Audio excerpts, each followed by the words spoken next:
Please, Lord, give me a sign, a sign. I feel like I'm losing my mind. Is everybody in the world blind? Please, Lord, give me a sign, a sign. I wanna be the greatest. Everybody on the fake shit. I look around and feel like everybody is the fakest. I make this every day and I'm impatient, hoping one day I blow up from the basement. Statement, the top is so vacant. I don't hear shit that I think is amazing. Waiting for my day when I'm playing sold out shows for 1,000 faces. Hey, give me that crown, get in my way and to be put down. It ain't your place, all this my town. If I want that shit, then I'll get it right now. I'm losing it, the noose it fits. I'm losing shit, a stupid myth. You choose to live or choose to dip. You choose to fight or lose your grip and lose a gift. I feel like I'm losing my mind. Is everybody in the world blind? Please, Lord, give me a sign, a sign. I feel like I'm losing my mind. Is everybody in the world blind? Please, Lord, give me a sign, a sign. Yeah. There's no mercy in this world, just hunger-thirsty persons in different versions, each new update, that shit worsens. Why?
What is going on, everybody? So welcome to I guess you say a bit of another chill stream. Like I said, we usually do these every once in a while.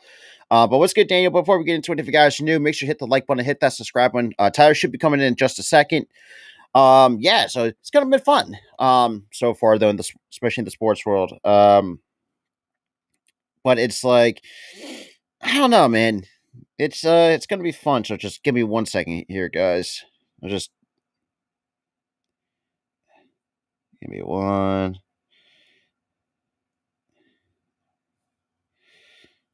Oh, goodness.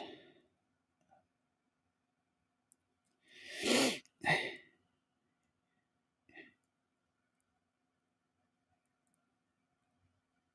me 1 second.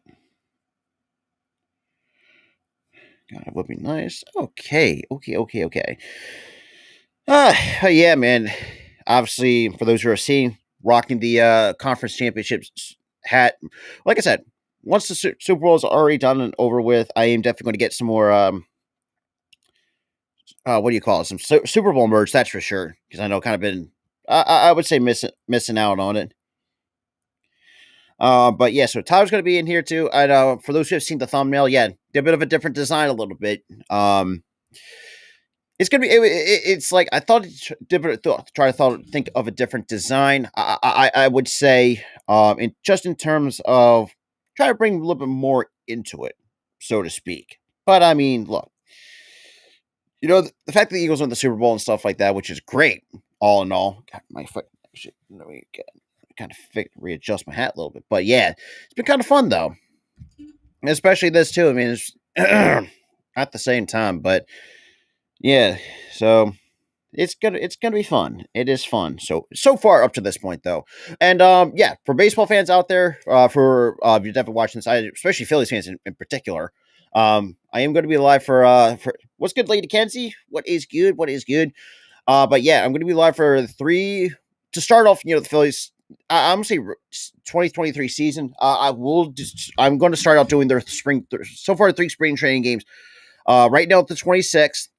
When they take on the Twins, they also were going to take on the the Blue Jays, which I'm going to have Randy on as well, and March 2nd for the Boston Red Sox. So, and up to that point right now, I'm not entirely sure what the rest of my work schedule is looking like. But you know that the what's good, little Spongy? What is good? What is good? Yeah, it's going to be fun. That the it's gonna be fun though, and like I said, if you saw on the channel, like I have 3 Philly spring training games already set. Because football season's coming to an end. I think college basketball, you still got a little bit ways to go. Basketball's kind of starting to dwindle it down a little bit. So you're going to see a lot more like spring football, which I'll be doing a lot more coverage of. Both the UXFL and the XFL. But like I said, it's going to be fun though, and stuff like that. And we have a lot of stuff we're going to be doing. We got planned up ahead for spring of 2023 and the summer. So that's going to be more. I would say, WNBA coverage for sure in the month of May. It depends. Like I said, have to look at the schedule and stuff like that. I did. So I was taking I would say I was just doing. I had a lot of personal stuff to take care of, and also too, shout out to Key in the building though. If you're ever watching this, I appreciate the new intro. For those who have seen the new intro to the channel as well.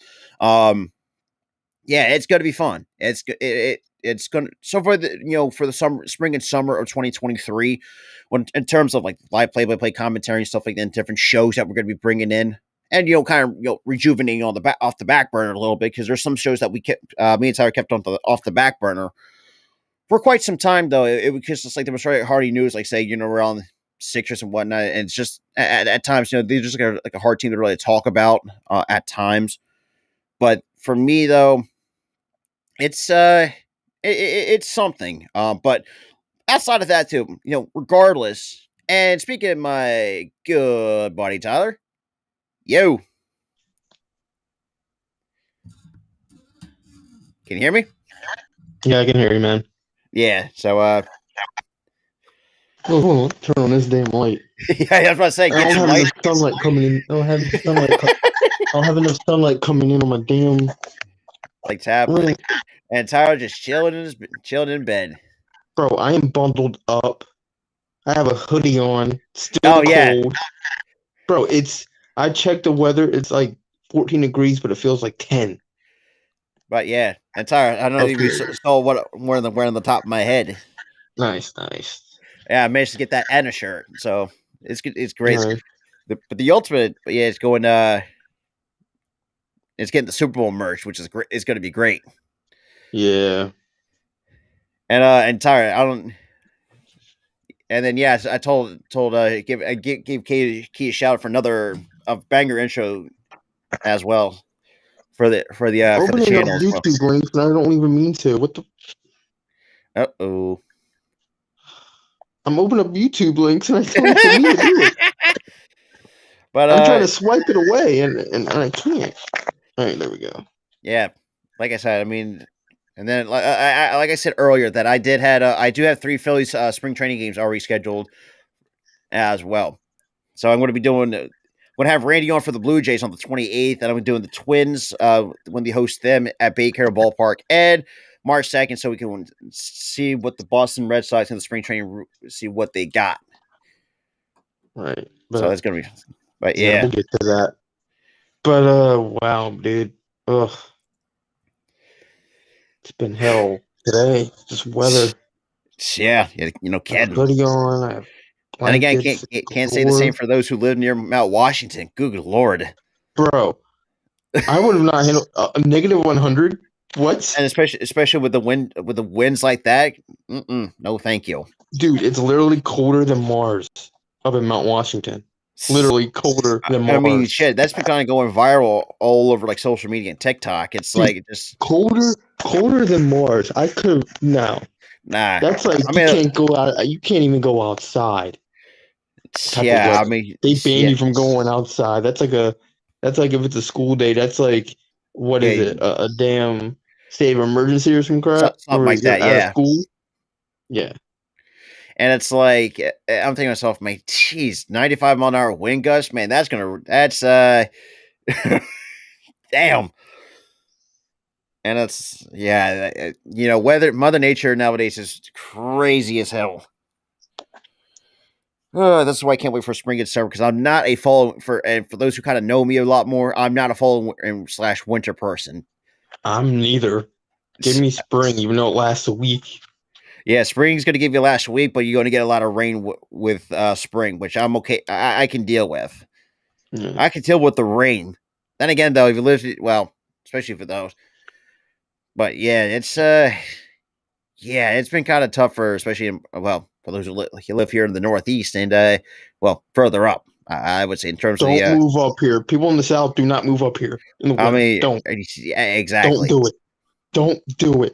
I know you probably want to because of the heat and it being 100 degrees down there, but don't you come up. I mean, right now, it's only fucking 20. Listen, Lady Kenzie, you're lucky. It's like negative whatever the heck over here. Like for me, it's 25 degrees over here where I'm at. Hold on. Let me check the weather again because I'm gonna tell you exactly how cold it is up here. Like, fix my hair. I don't know why it keeps sticking out. But it's funny too. Like, it's funny, especially with how the winter has been. I have all my windows closed in my room, and it still feels like a goddamn meat locker in my goddamn room. Bro, let me tell you something. Hold on. I'm gonna update it. It is 14 degrees and it feels like 1. Oh, damn. It is 14 degrees and it feels like 1. Well, at least it's a bit slightly warmer here than it does in Rhode Island. But let's see what the full forecast. Thank God for my Asus computer can actually tell me what the temperature is. So we'll see how that turns out. But yeah, outside of that, I mean, you'll see us later again at 8:00 for NXT Vengeance Day as well. Mm-hmm. What up? What's up? How you doing? But oh damn. Okay, fuck off Microsoft Edge. Wait a minute. Is that all right. Is that's my aunt, actually. I was about to say. And for those who know about, I'm confused. Well, the thing is too, my aunt, she's a crazy cat lady. Is basically, yep. When I know when my aunt has a profile picture of one of her cats, like that is kind of a dead giveaway. That's a dead giveaway. She is a huge cat person. Like she's got two. Because originally, once you got to know her, she's pretty much my crazy. What do you call it? I don't know. My crazy cat lady. Yeah, cat lady. Yeah, and that's Smudge as well. So right now, looking at no problem being a cat lady. Who cares? Honestly, for me, I love cats though. If you're a cat lady, you're a cat lady. I don't mind it. Yeah, she has technically she had a 5 at one point, and now down to 4. Well, she had got 2.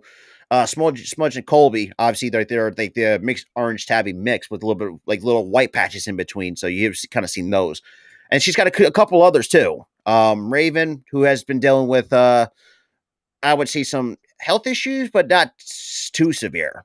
So I mean, so for me, what are we going to talk about with this chill stream, brother?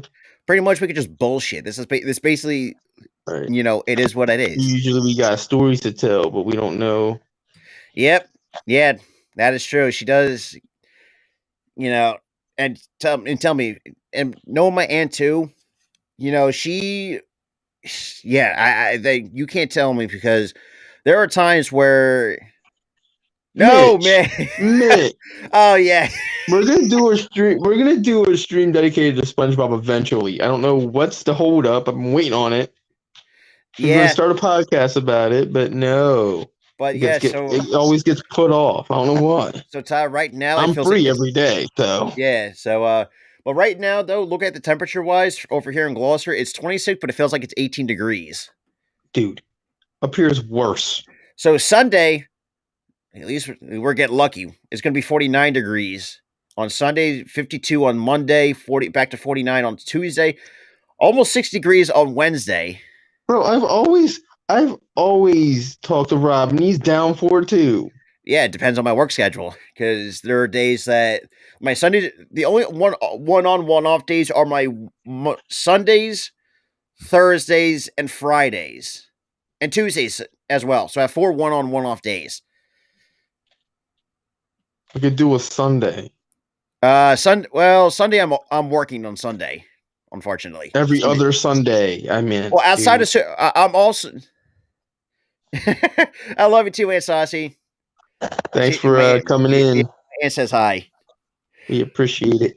And also too, my aunt. She's a snow person. I was like, no, screw the snow. I hate snow. Here's the thing. I don't mind the snow because I don't go out anyway. That I love seeing it fall, but it's like after a couple snowstorms, it's like, all right, I'm getting sick. Yeah, it's getting sick of it. Because it's funny too. I don't think I've mentioned this too. I like the sound of rain while it really helps me sleep at night. The sound of whenever it rains, it helps me sleep at night. No, it's like no, but the worst kind of storm or worst kind of like rain is like when it storms and you have a loud thunder. That like, one loud thunder wakes you up and that one loud thunder like 4 a.m. wakes you up. Like, oh yeah, that's like, come on. I wish. Well, but it's like the last 13. Jeez, that's fucking crazy. Just thinking about 13 years at being best friends with you. Dude, what are you saying is so condescending for? I'm not I'm not saying as condescending. It's really hard to believe it's been 13 years. All right, who do we got winning the Super Bowl? He'll start.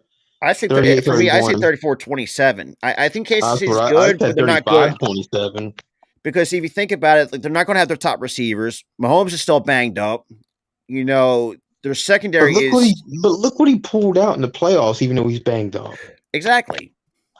So it's gonna still be close, but they don't have we enough. We do have our preview this coming Tuesday.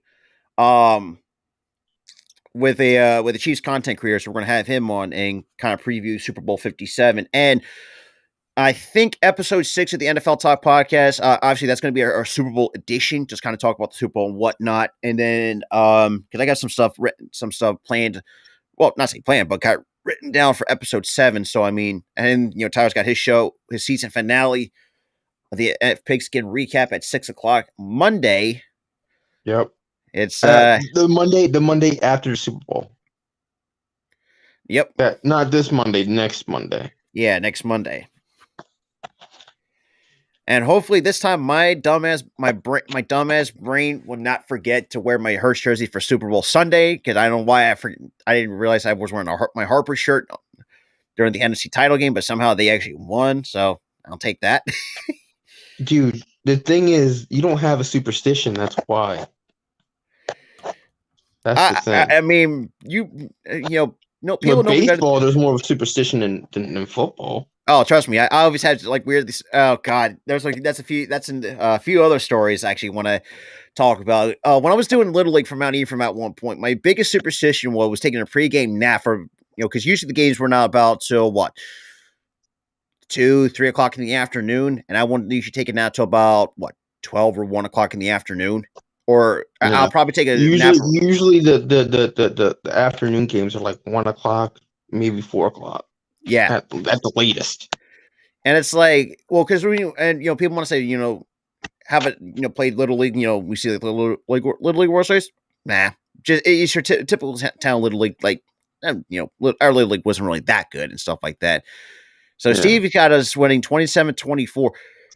I don't see that because I feel like both teams are capable of scoring over 24 points or over 27 points. Mind you. So I feel like BL's prediction is more of an accurate prediction than yours. Not to hate you or anything, because you chose Eagles, and plus that's an okay prediction. I just see them both teams scoring over 30. And that's the thing too. And we see, and take out the postseason, and you see some of the games that the seeing that the Kansas City and some of the games of the Kansas Chiefs, they had a hard time sometimes issues of putting up 20 plus points. We've seen issues of that. Like I said, minus the postseason. Yes, I know the regular season don't mean jack squat at this point, but putting this into comparison, like they shit the bed against the Colts. When I had you, I don't think myself, man. That fucked my pick'ems. I picked the Chiefs over the Colts, but no, the Colts had to find a way to fuck them. I feel like everybody picked the Chiefs in that game because the Colts were bad. That was disappointing. Oh, and it's bad to note that Jeff Saturday is the main front runner for their head coaching spot. I laughed so hard. I'm like, the guy sucked. The guy sucked in high school. That is Jim Irsay in a nutshell, or Jim Irsay in a nutshell, basically. And it's like, it's just unless he sells that team, they're screwed. Yeah, but we saw that Schoppenheimer got an OC job in Dallas after they got rid of Kellen Moore parted ways and went to the Chargers. It's funny too, like the fact that we shit on Dallas for not winning the Super Bowl. I think there should be the same logistical argument could be made for the 49ers because the 49ers have not won at all since 1996. And they've been on the 95. No, that was Dallas was not. Oh, that's really Dallas was 96. They were 95. Right. Okay, but still, you kind of get where the point I was pointing with that. Yeah. Well, you got to look at the players that they had in the season. An early lead will take their foot off the gas, but don't score as many points. I don't see them taking their foot off the gas, especially how the way, especially and it's crazy. I know it's crazy as it sounds how much shit we give Gannon sometimes, but knowing he's actually off my crap list. Yeah, after the playoffs this year, he's off my crap list. And also, Jess Allen too, well-deserved extension as well, because you do not want to let that man go.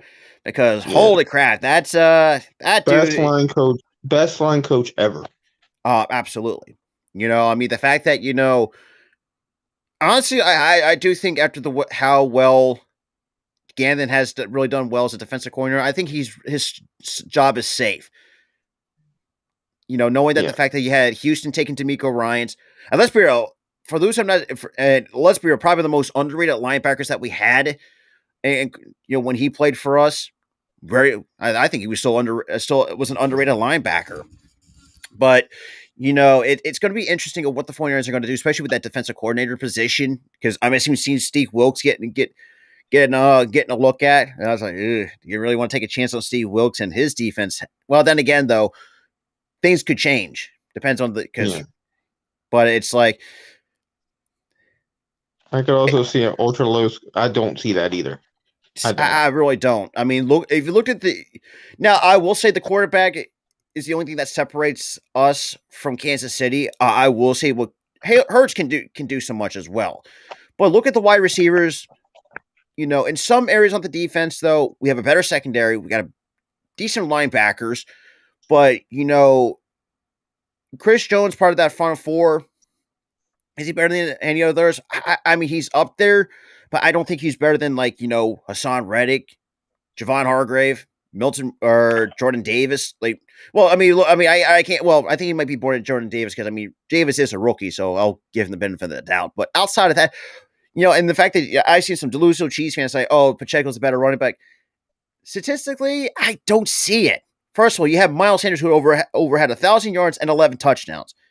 You had Isaiah Pacheco, 7th rounder, another shout jersey product from Vineland, 830 total yards, 5 touchdowns. Who's a better running back? For me, it's clear and obvious it's Miles Sanders. Yeah, and it's just like but you know how it is. We don't get love from fans at all. No, and true. But I mean, look, we thrive off of it. Sickening, and they always blame. Oh, it's the fans. Oh, it's the fans. Every single fan base has crap fans. I mean, shit. I mean, yeah, you ain't wrong.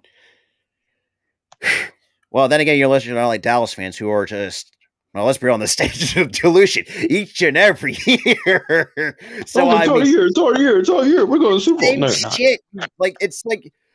It's the thing is I don't think Mike McCarthy may not be as terrible as people may think. He's okay at best, but the fact you're going to have him call plays, for me, that's kind of concerning a little bit, because we've seen at times where stuff doesn't go right. I mean, how do you expect the Green Bay Packers should have managed at one Super Bowl? Let's be real. I think that Packers franchise should have had at least 2 or 3 at most. But the fact that you had 3 Hall of Famers produce 3 rings in your franchise history, now including those outside the pre-Super Bowl era, which is in I think 1960 or 1966. Outside of that, but I mean, no, 1960 was the merger. Before 1960, yeah, and the fact, and it's or funny actually, too. no, 1960 wasn't the merger. 1960 was when the Super Bowl was created. The merger didn't happen until 1970. That's right. I forgot. 1970, or I think it might have been 71. No, it was 70. It was 70. But yeah, it's like Actually, no, because we won in 1960. It wasn't even a Super Bowl. 1966 was the AFL NFL merger. But it ended in no, actually not 1968. It was 1970 because 1968 was the first Super Bowl, or third Super Bowl. And that was the merger ended in 1970. The merger happened in 1970.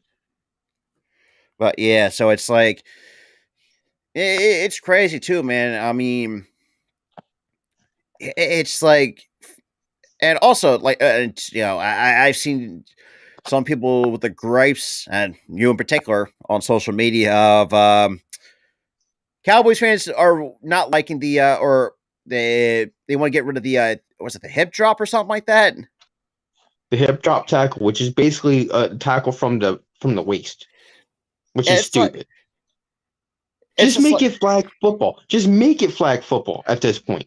If you want to cut down on injuries due to tackles, make it flag football. I mean, watch your ratings drop. Oh yeah, I mean, look, we know that, dude. I mean, look, baseball's worse when it comes to marketing. I think we all can, we've always known that. But baseball's a stepchild of football. But yeah, it's like, but yeah, I'll be right back. I gotta go get me some water. Yeah, you do that, bro.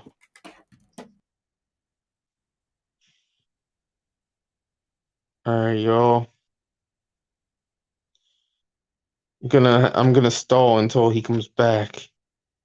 So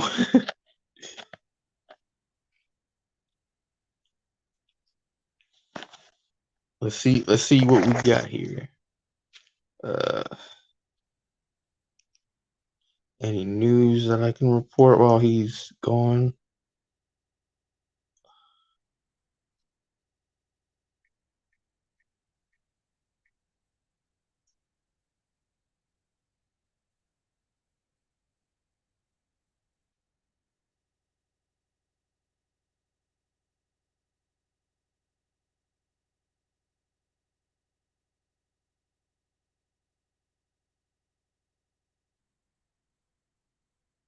Well, there's nothing. So, boy, I'm gonna have to keep on stalling, y'all.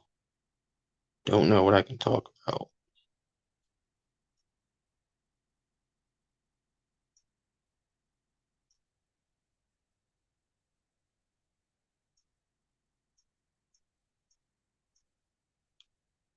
Got any questions? You can ask away. It looks like my buddy's back anyway, so. I'm back. All right. Oh shit. But man, we got baseball season coming around. Football's going to be done. I think basketball should be done. Almost be wrapping up. Basketball doesn't. I don't think basketball gets done until June. So we still got like half the season. And then you also got the WNBA coming up in May as well. We'll be covering some games there too. Yeah. Hockey we're not really into. Well, they just finished their all-star thing, the all-star challenge, whatever. Well, last night.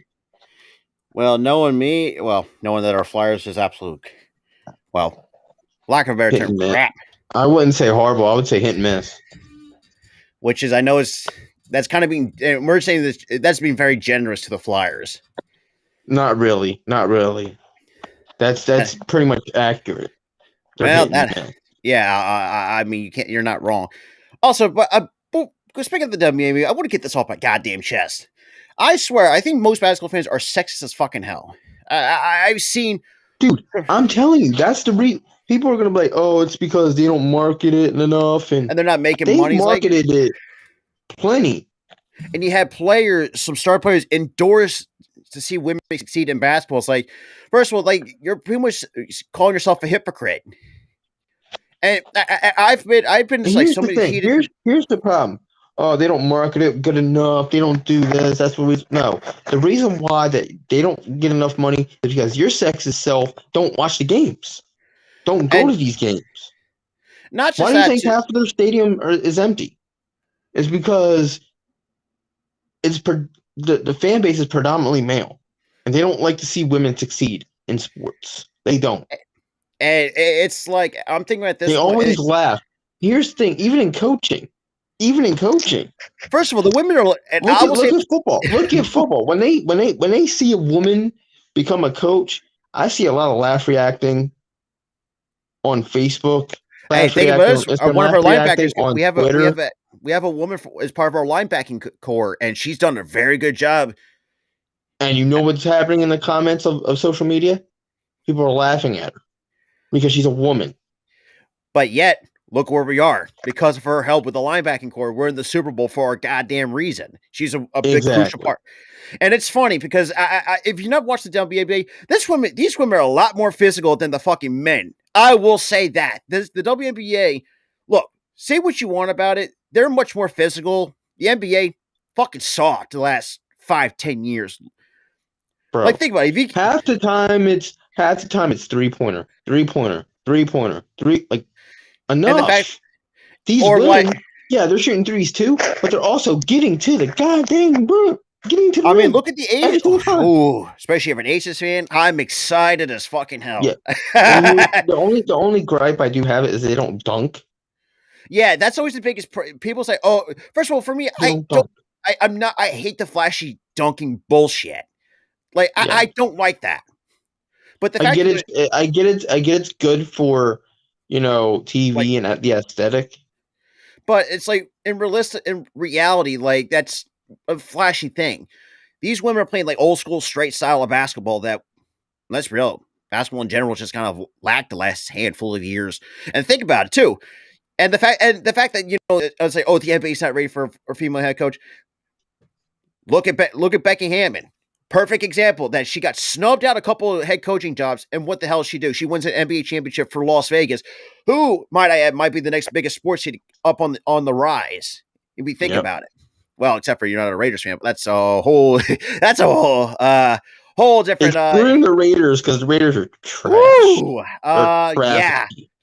Sorry, Raiders fans, but we're just seeing it for what it is. Then again, they're probably Raiders fans could agree with us. They're a travesty. First of all, you got all this fucking talent, and somehow you shit the bed. You want to know why? You want to know why? I'll tell you exactly why in 2 words. Josh McDaniels. Oh, not to mention the two they did on again OC and Scott Turner from the Washington Commanders. Oh, good Lord. Let's see how that turns out for them in 2023. Probably bad because they still got Josh McDaniels.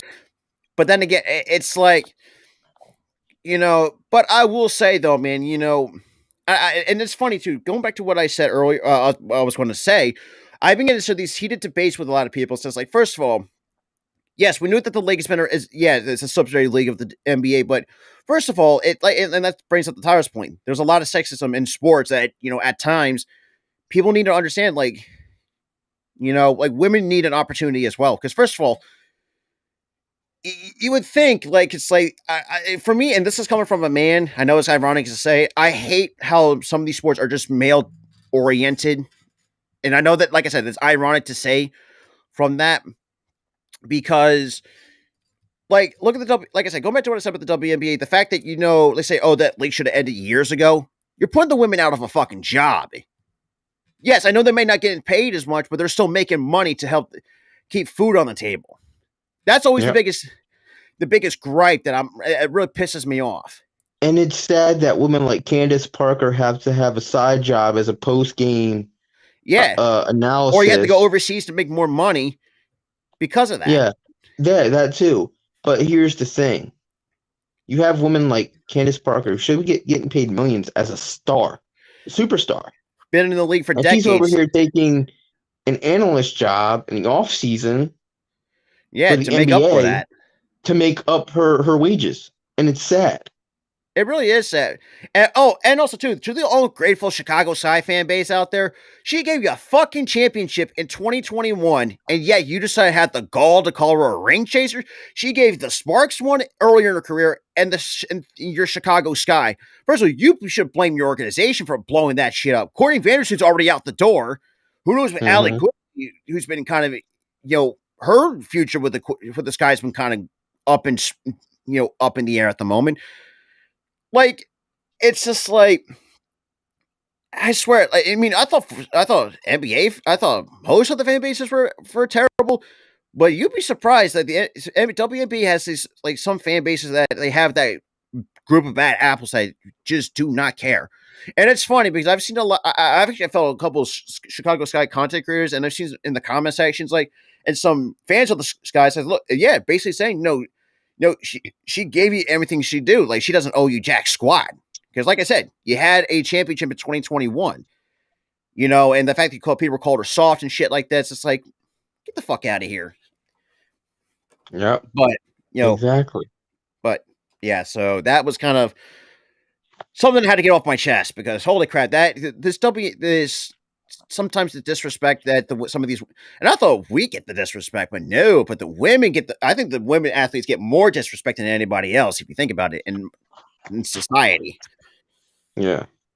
Now, I will say there are some WNBA players sometimes are out of their goddamn minds, knowing that, first of all, yeah, look, you're getting paid look, you're still making money, but, but then again, I would be nice to see someone else own the WNBA and help these women out. Oh, for sure.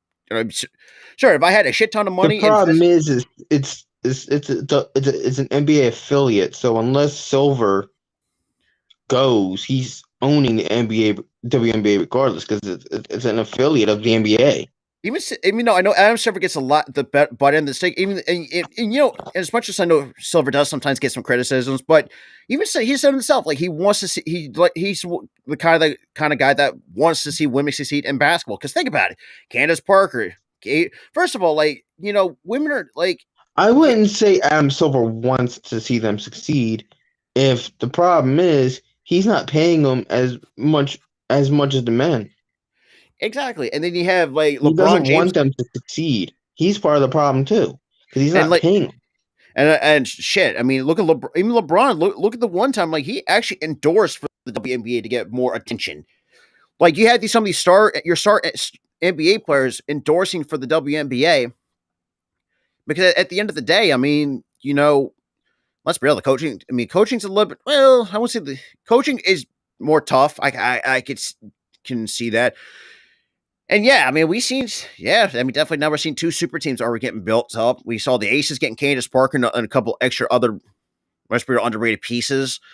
And the New York Liberty, I think a lot of people are not talking about the New York Liberty hit. You already brought in Courtney Vandersloot. Now you brought in fucking Breanna Stewart. Now at least what the Seattle Storm is going to be looking like. Oh, it's like you lost Sue Bird last year, and you lost two key pieces there.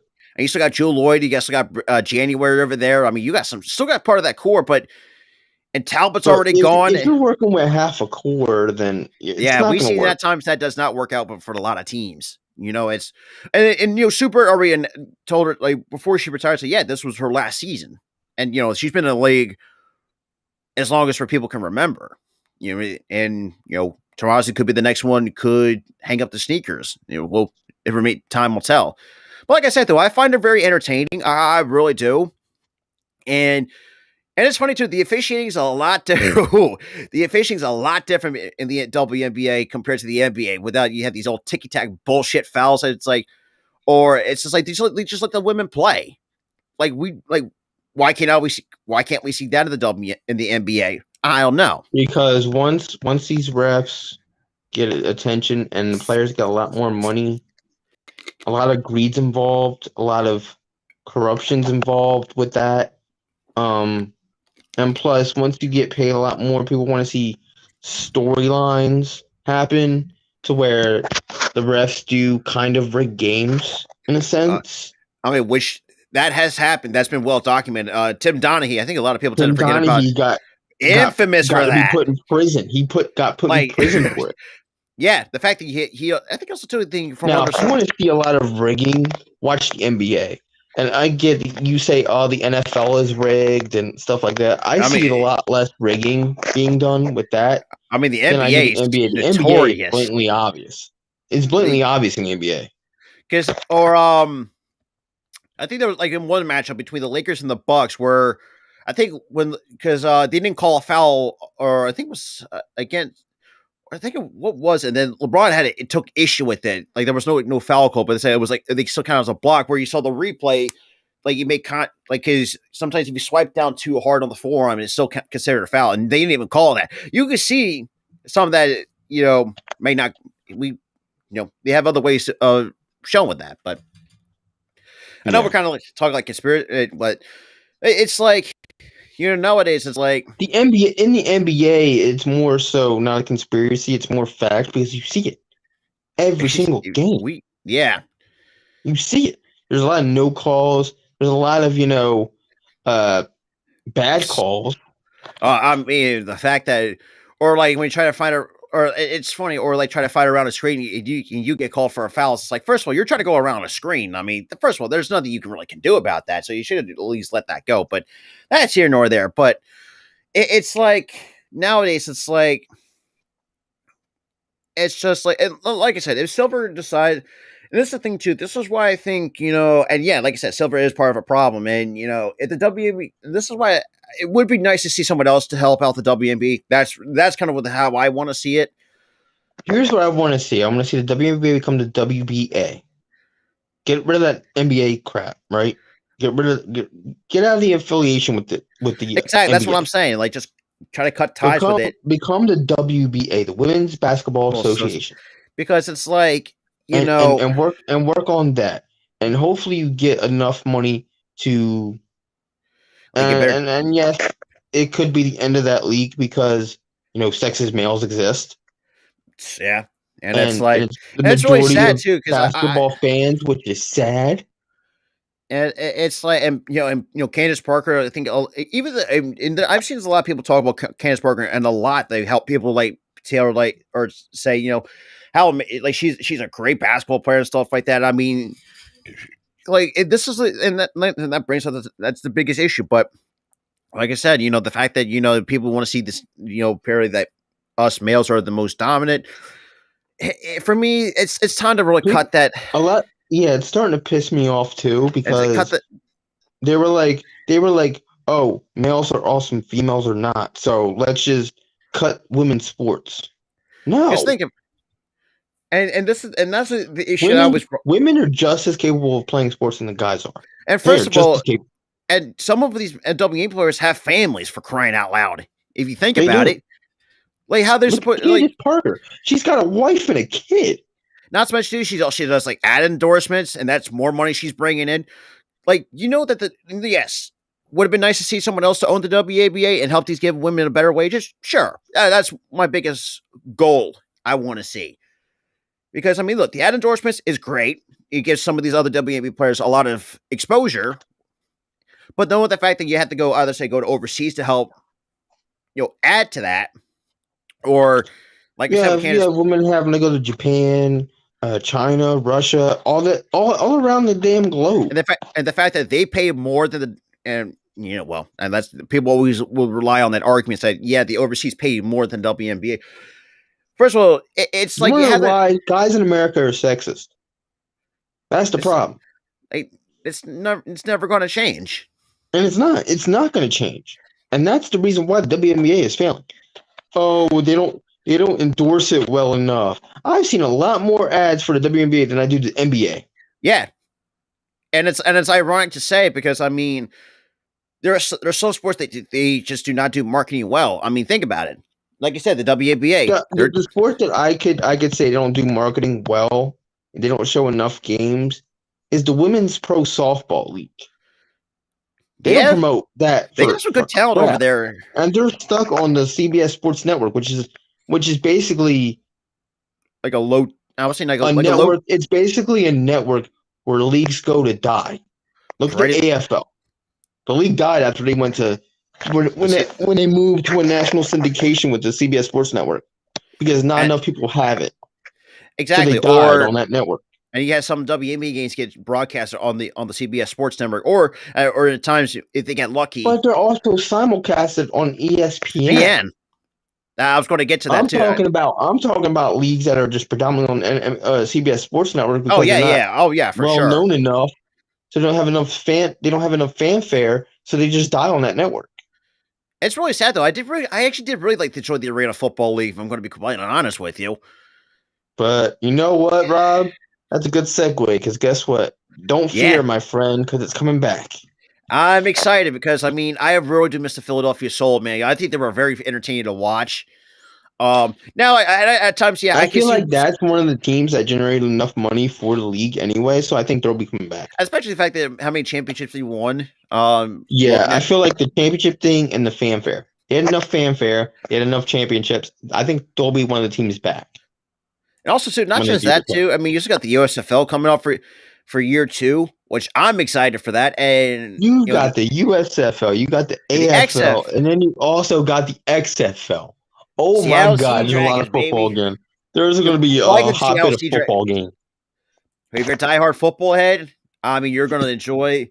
You're going to definitely, and this is why I'm in my goddamn glory.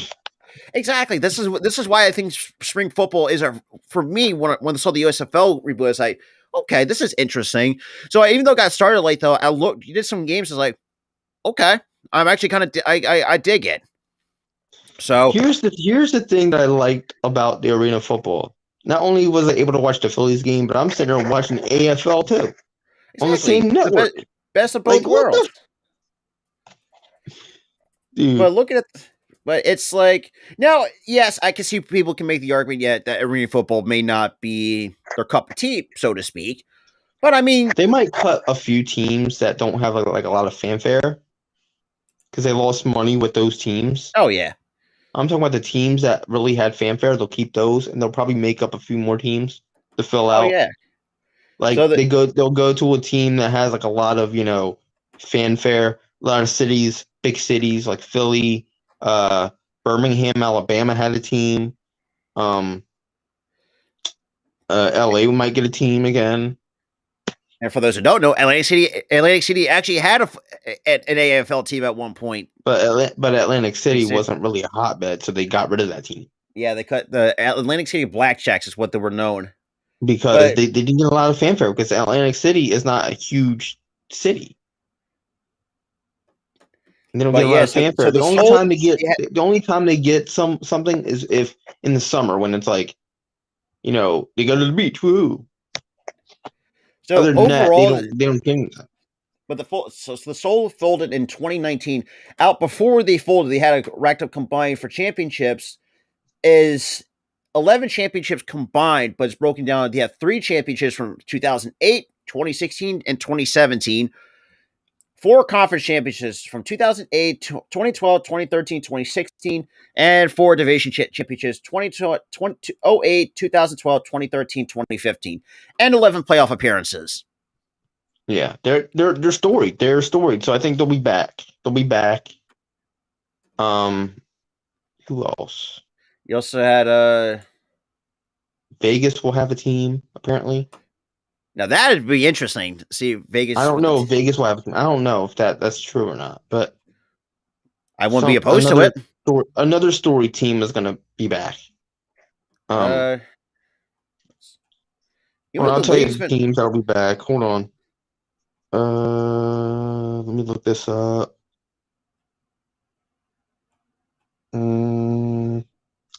AFL. Resurgence.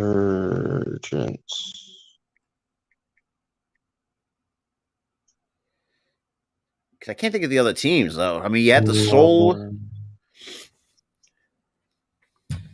Why is it telling me the Australian rugby? I have to literally type out Arena Football. I got it. No, I got it. Don't do anything. I got it. Set to return in 2024. So next year. Damn, they've been gone since 2019. Mm-hmm. Shit. What teams are going to be there? I don't care about the XFL right now. Looking up what team.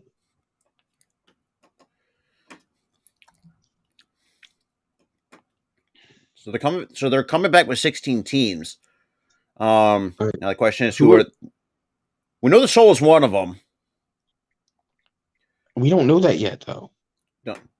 16 teams. I don't think they have announced it though. That's the thing. They announced the 16-team return, but they don't know who the teams are going to be.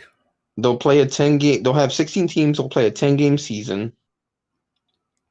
That kind of doesn't make any sense though. 16-team league with a 10-game season. It does make sense because those 16 teams will play different teams every single day or every single week. Technically. What's good, Chad? But and then also the 6 teams that the 6 remaining teams are either going to be bad or either going to be good. And if they're good, the playoffs they'll guaranteed a team that has not played each other that season. So it makes sense. Pro Football Talk. They haven't announced it yet. Yeah, so that remains to be seen. That only time will tell of who's going to be in the league. Oh wow, they were going through financial issues since 2009. Mm-hmm. Because they canceled a season. Damn. See, what they've got to do this time is they got to get a deal with like a major sports network, not the CBS Sports Network. They got to get like a really major, like ESPN. Yeah. Or ABC. And they were doing that. They were doing that for like a week. They were on ESPN. They even had the championship game on ESPN at one time. So I don't know what went wrong. And also, thing too, like I said, with ESPN, they actually had a high viewership rate too on ESPN. What is Mitch trying to do to further? Oh yeah, they're doing the like a flight simulator to go from Philly to Phoenix. Flip the airplane, dude. So the teams. Anyone in the chat? What time does the NHL All-Star game start? I'll look that up for you. Hold on. I'll look that up for you, Chad. It is. Hold on, I'm looking it up, man. Don't worry. Got it. February 4th. 3 p.m. So right today, now. Today. Right now. It's on now. Yeah. Chad. It's on now. It should be on ESPN, I think. I think so. So it's on right now. So the thing is too, with the arena football coming back, so the original so the teams that were in the league, you had the New York Dragons, the Philadelphia Soul, the LA Kiss, San Jose SaberCats, the Washington. First of all, I like the is it bad that I actually like the now how many teams were there then? 3, 6, 9. I think 9. So they're probably bringing those teams back and they're adding teams. Yeah, by the looks of it. You're welcome, man. Yeah, they're adding teams. So those teams are probably going to be back, but they're adding more teams to it. Now the question is, who the teams are? We don't know because they have not announced. Where are the names? Where are the cities? So we know the Soul's coming back. But where are the names? Or where are the cities of these new teams? Who knows? You know what I mean? Are they the once defunct teams from back then? Could be. Like I said, we don't know. We don't know. So we'll tell you in the future. Where those teams lie. And I know we shit on the Washington Commanders, but I think the best. First of all, I think the Washington Valor for me, sounds like a better football team than the Commanders. If I'm going to be completely honest with you, the Commanders' name doesn't really bug me. It's the damn mascot. That's just like really a pig. But then again, though, they did have Commanders, but it was like the name. You have the name Commanders, but you named a pig. A pig. Pig. I think the story behind that is the before all this shit went to hell. They also had a you know how the Raiders had like the black hole. They also had the Red Hogs. That was or Hog Haven or something like that, or was it was in their the older days. So that's the reason why they got the pig. What's because stupid? Your name is the Commanders, and you named a pig a mascot. Or you could have had for me, I would at least have borrow one of the Washington Nationals presidents or something like that, for crying out loud. That's just me. Put in freaking George Washington or something like that. He was a commander.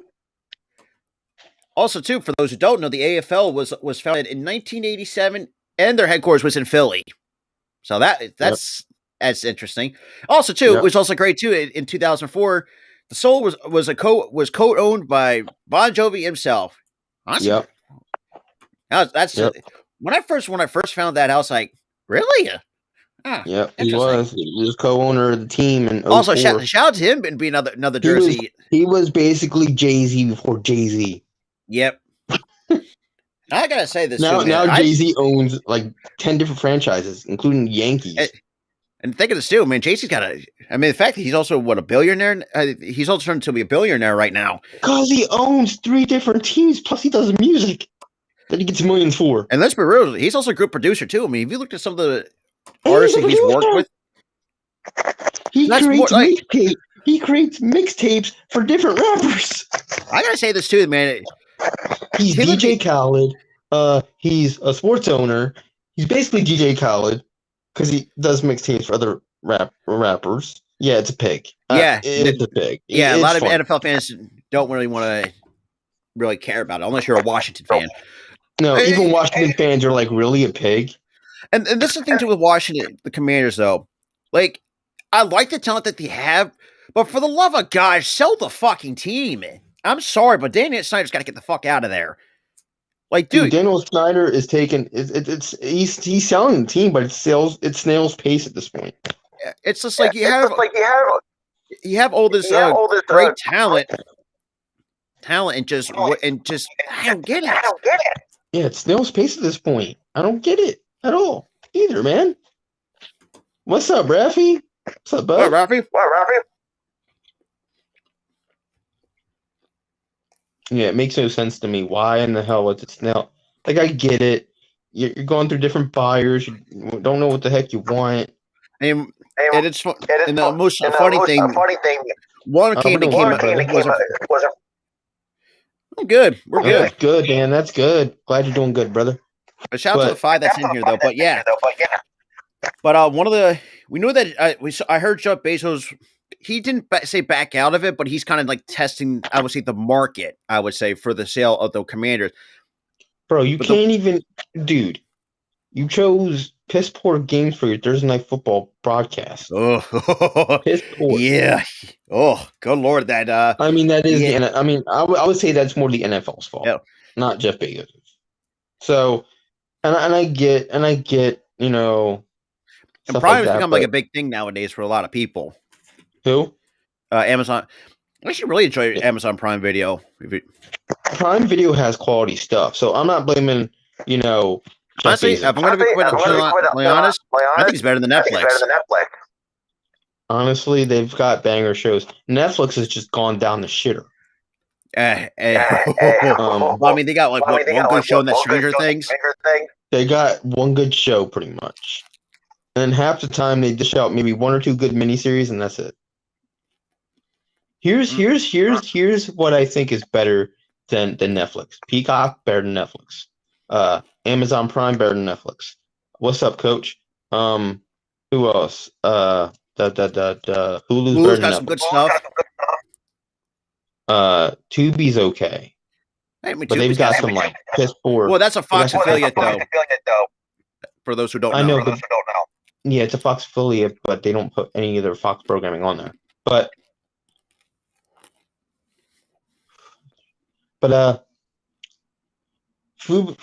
Tubi's okay.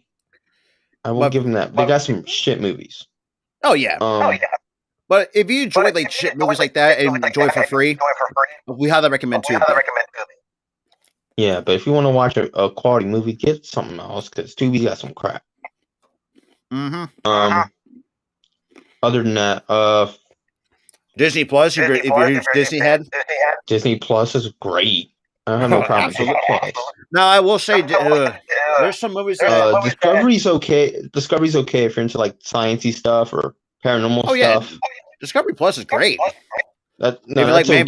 That's okay. But if you're into the sciencey stuff, yeah, it's good. But if you're not into the sciencey stuff or the paranormal stuff, I don't recommend it. I don't. I do. If you like shows like Man vs. Food, when that was a big show back then. If you're a foodie, yeah. Yeah. Guy eating like a 15-pound steak in like a matter of like an hour, like how? That's like, I'm sorry, I don't know how a human body can do that. Then he eats like the spiciest stuff, and he has to eat it within like an hour. I'm like, how are you doing this? I'm thinking to myself, God help that toilet. He starts like grumbling. I'm like, oh no, he's got to take a crap right now. Trust me, when you eat spicy shit, out. I wouldn't say, but I will say this too, though. Yeah, spicy. I mean, I like some spicy food though, but the trade off is, it's gonna fuck you up when it's all said and done. Yeah, Jose. As much and this thing too, as much as I know people, LeBron may not be the most liked. But he's. Oh, and that's another thing. I don't think She-Hulk wasn't terrible, but for me, no, it wasn't terrible. It's but you don't like it because of it's not more action oriented. It's more comedy oriented. And nowadays, plus that one scene where she's twerking, which made no sense to me. Oh yeah, that oh good lord, that went viral. All right. Dude. Oh boy. That scene was so bad. I'm like, why they even put it in? Why? I was not going to question it, but for me though, the reason I love Disney Plus more than the other streaming services I use, because like I like some of the stuff I used to watch. And yes, I know I had most of the shows on Disney Plus on VHS tape. A Bug's Life, Toy Story 2. But now you can get it in an app.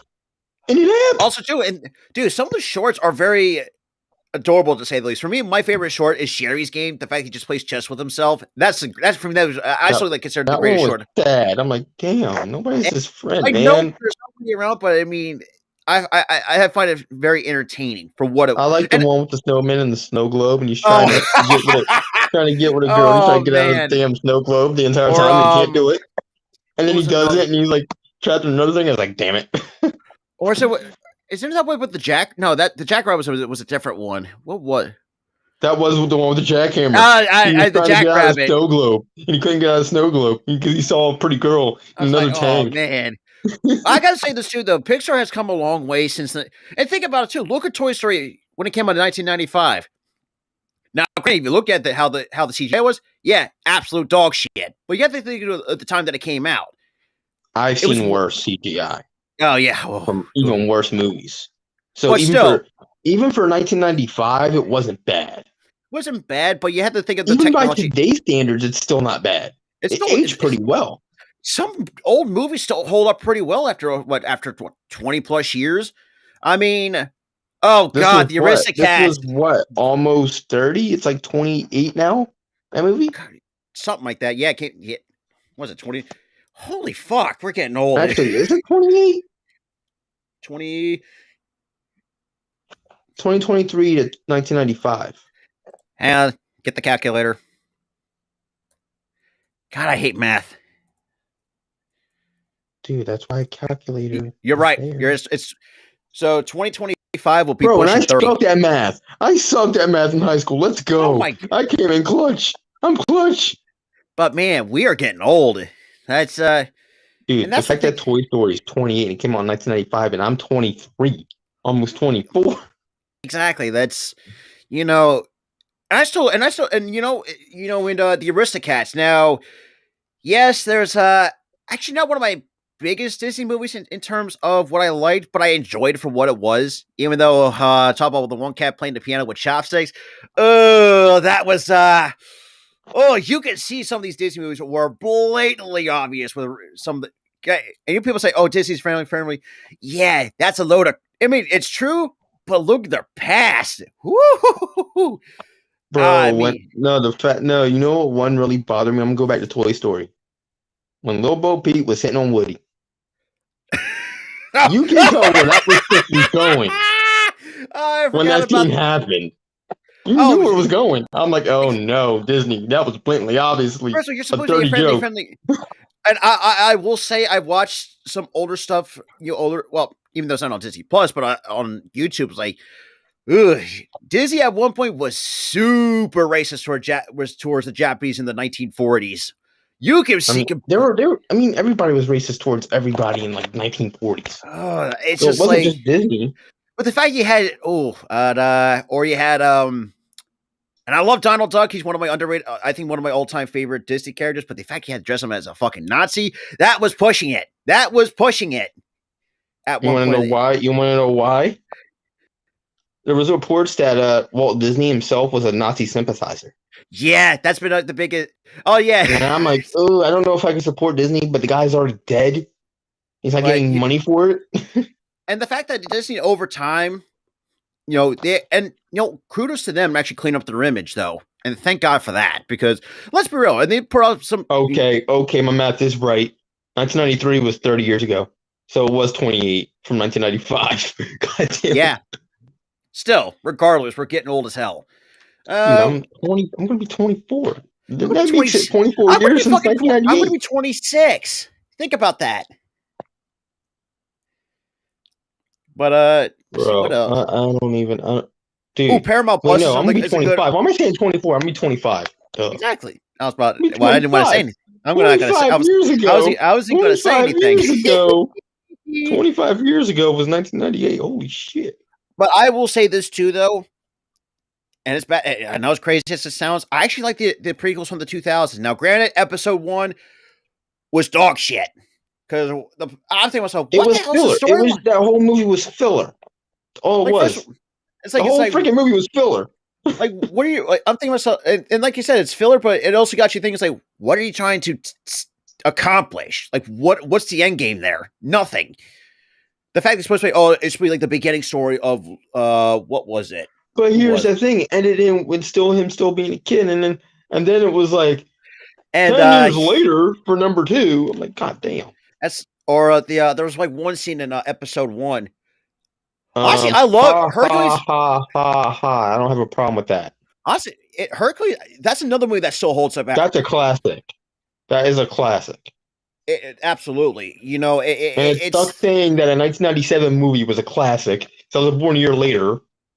Shout out to all the 1997 babies. All the 98 babies. Who? Trying to think.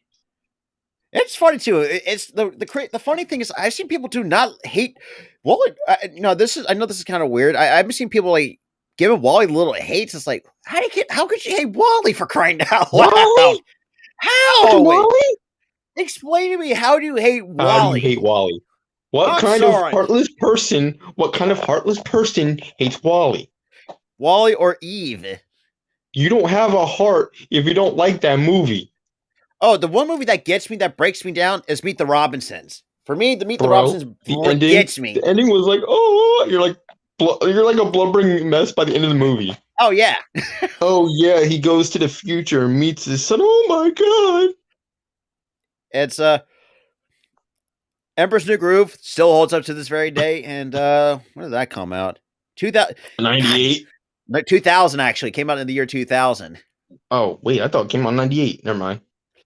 Brother Bear, don't get me started. That gets me fucking. Brother Bear was the shit. It was in 2003, but it's kind of hard to watch it. It's just like you be a blubbering mess. There's certain Disney movies that can make you a blubbering mess. Bro, Wally made me a blubbering mess. Brother Bear. Also, what else?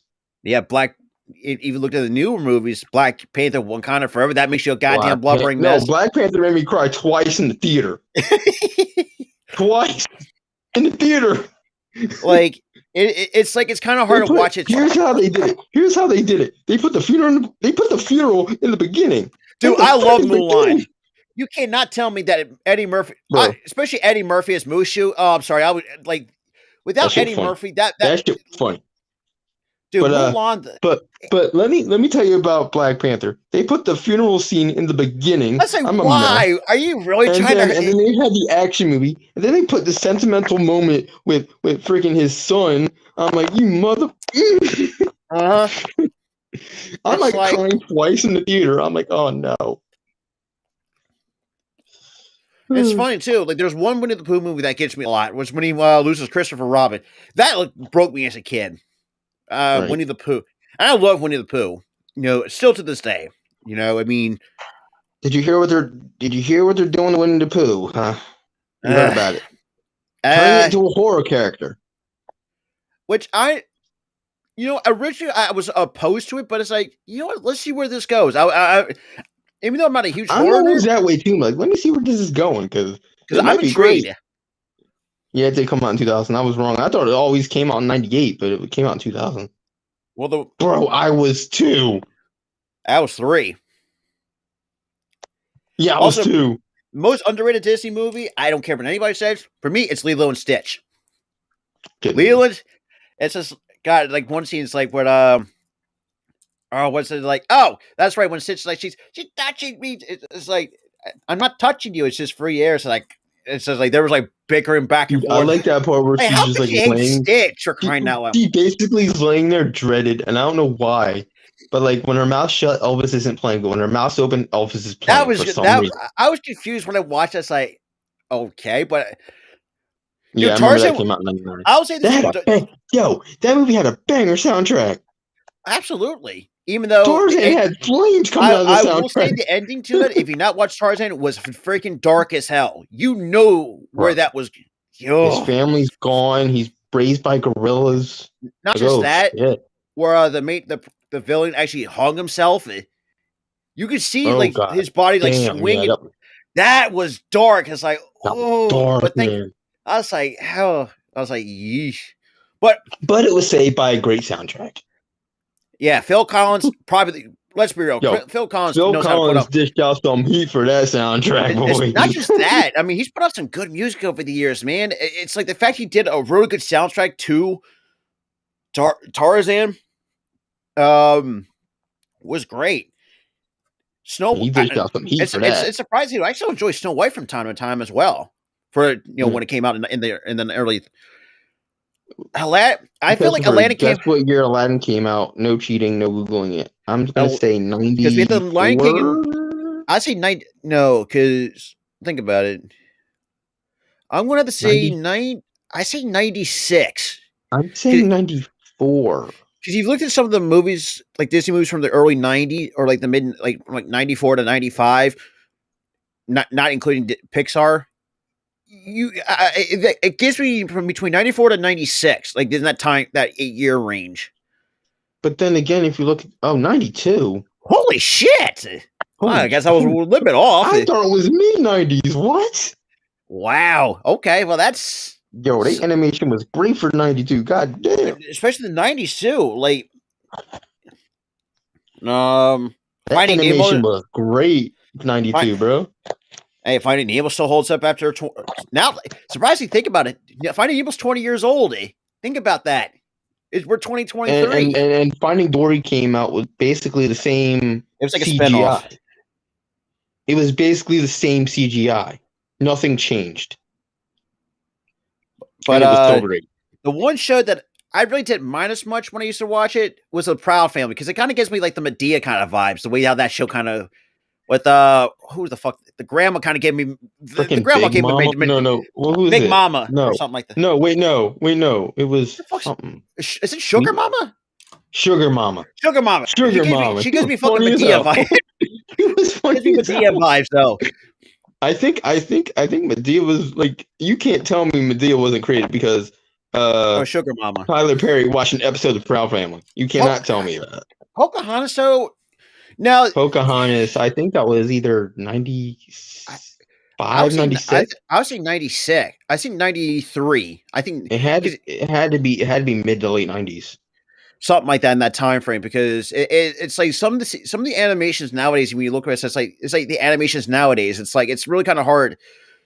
Even though they defined. And I mean, you got to think through '92. Aladdin, when Aladdin came out, had basically the same art style as every other movie after. That is true. 95. 95. Okay. I knew it had to be 95, 96. I knew it.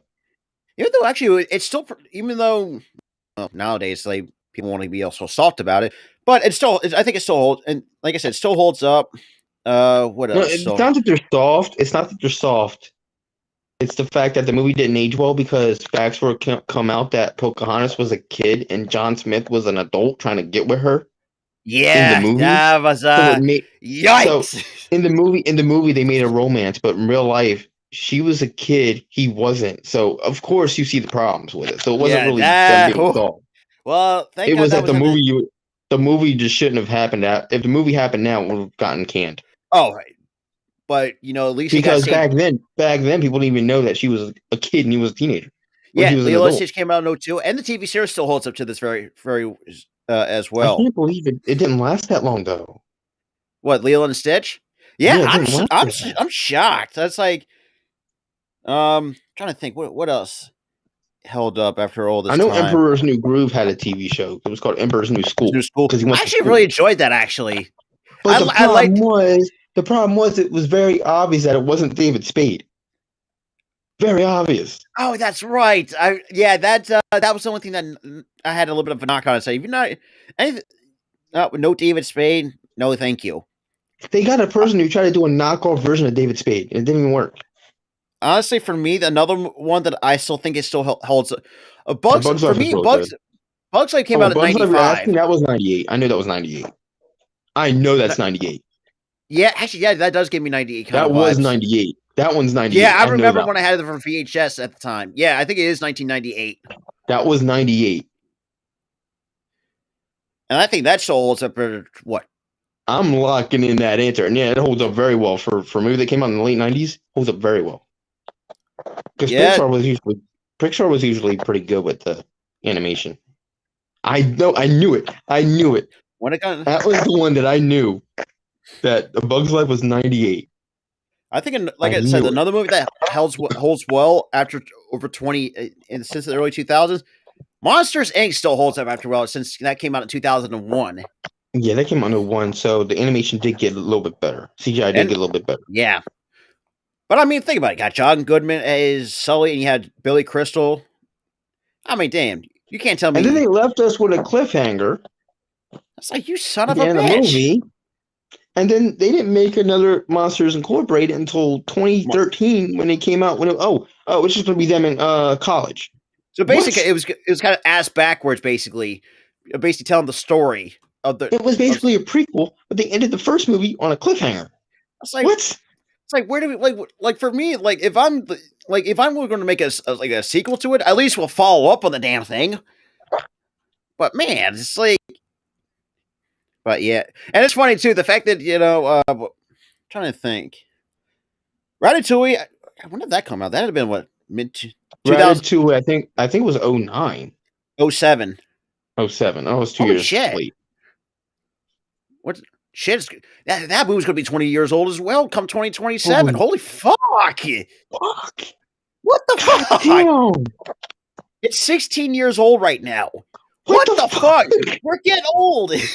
What the fuck? Oh, I just second who you were talking.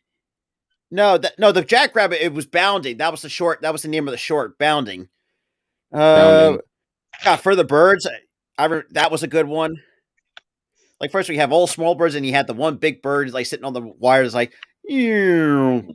Here's one I don't think you guys will get. Hit us, Jose. Come on, because this is fun. Come on, I bet you I won't get this. Come on.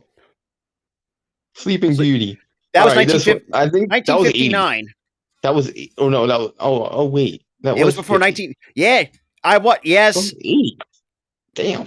1959 is when Sleeping Beauty came out.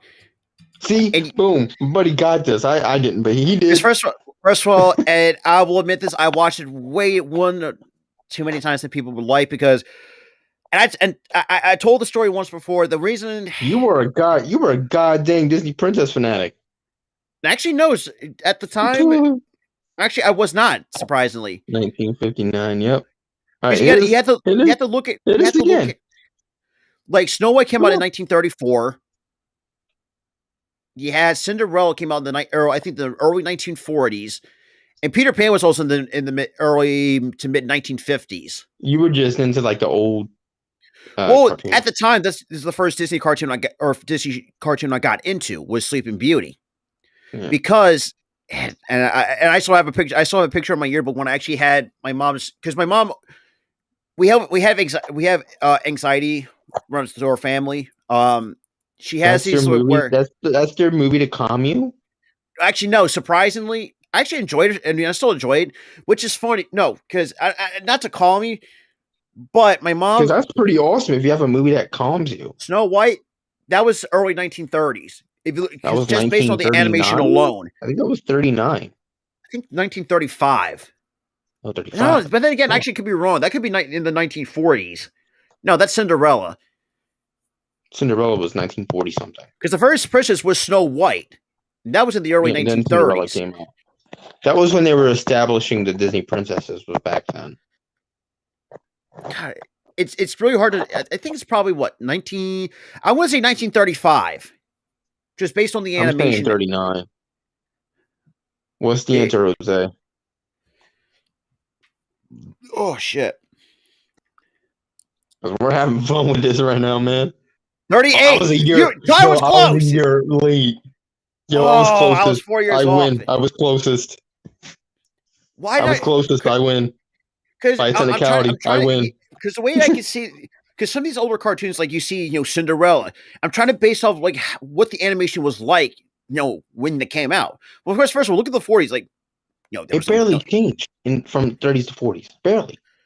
But I will say, going back to what the story with, actually, my mom, when she's always anxious, she has like this like a silk, the kind of thing.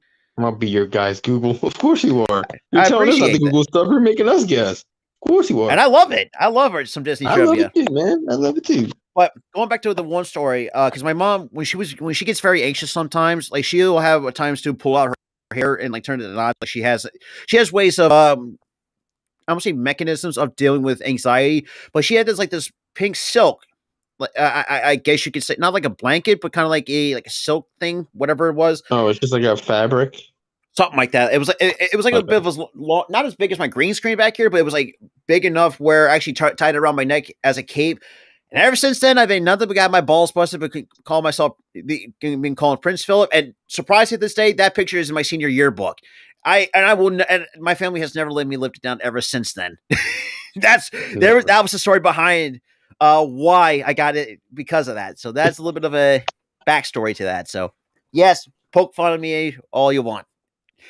Because for me, like, ha ha ha, you wore a silk cape, and I pretty much imitated Prince Philip. I actually, yeah, and that's. Let's see what else held up. I'm looking at. Holy shit! The Incredibles is 19 years old. They're gonna be Cinderella. Ooh. Now we're going to the 1940s. I'm gonna have to say 90 because World War II didn't end in 1945. So I'm trying to put some historical context, some history and put into this. I would probably say 45. I want to say 1942 because it seems to me, because like I said, going in from the 30s to the 40s, like really nothing has really changed, or even going to the 50s too. So like from the 30s to the 50s, really the animation style hasn't really changed as much. But I think at the time when Sleeping Beauty came out in 1959, you can see a little bit more of a defined quality in the animation at the time when it came out. I'm going to say either say 1942. I think it could be 1943. Oh wow! Holy shit! We were all wow. Okay. Wow. Okay. So that's right. Wow. I never would have thought that. Then again, none of us were. Well, my grandparents were. Yes. My great grandparents are old as dirt. Actually, my great grandmother. Yeah. My grandmother was still a kid. Yeah. So was my great grandma. She's 80. She's pushing 80. Living her best life. When that came out, she was 8 years old. So yeah, there's a wow, 1950. I would have thought the Cinderella came out in the 40s. That's what I would have thought. Listen, we aren't from the era, so we don't know. Think of the suit tire. Next year, The Incredibles, the very first one, will be turning 20. Bro, it took them so long to make the second movie. And they didn't even elaborate on what happened at the end of the first movie. Disney, Hunchback. Ooh, that's a good one, though. Hunchback. That was Hunchback. 80s. That had to be 80s. I'm going to say 1990. Say 1987? I don't think that's... I don't think... That had to be 1987. I think late 80s to early 90s is where I'm going to... I'm locking in that answer. Late 80s, 1987. Hit us with the answer, Jose. Oh, we're going to be looking stupid after this. You know, we're probably going to be looking ridiculously stupid after this. Because I've read the book. I was into the books. We've all read the book. Victory. 96. Oh, yo, man. I was way off. I just watched it not that long ago. Like, it's...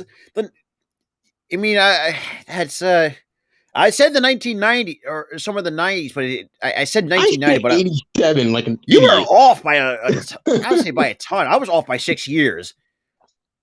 But I would say this too. Victor Hugo has put out some really good books during this time. I actually like Les Mis and Rob, even though the movie was least what I would have expected.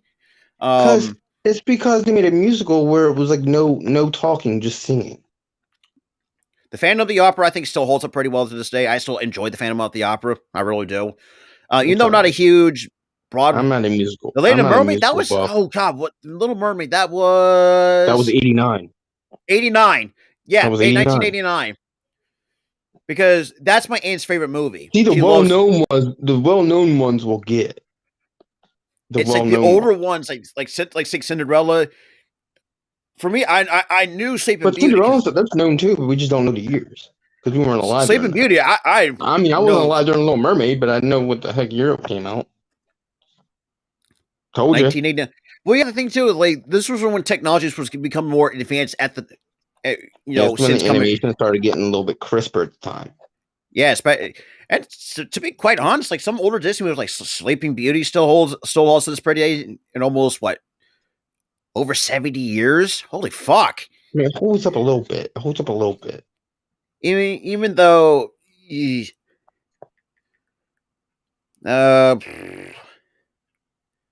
just some that I just never really liked. Let's see. What did the first? What Disney movie do I completely can't stand? Well, that's a good question.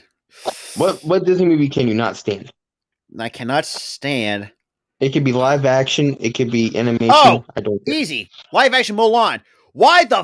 Who was the right fucking? Who was the? I don't mind that one. I really don't mind it.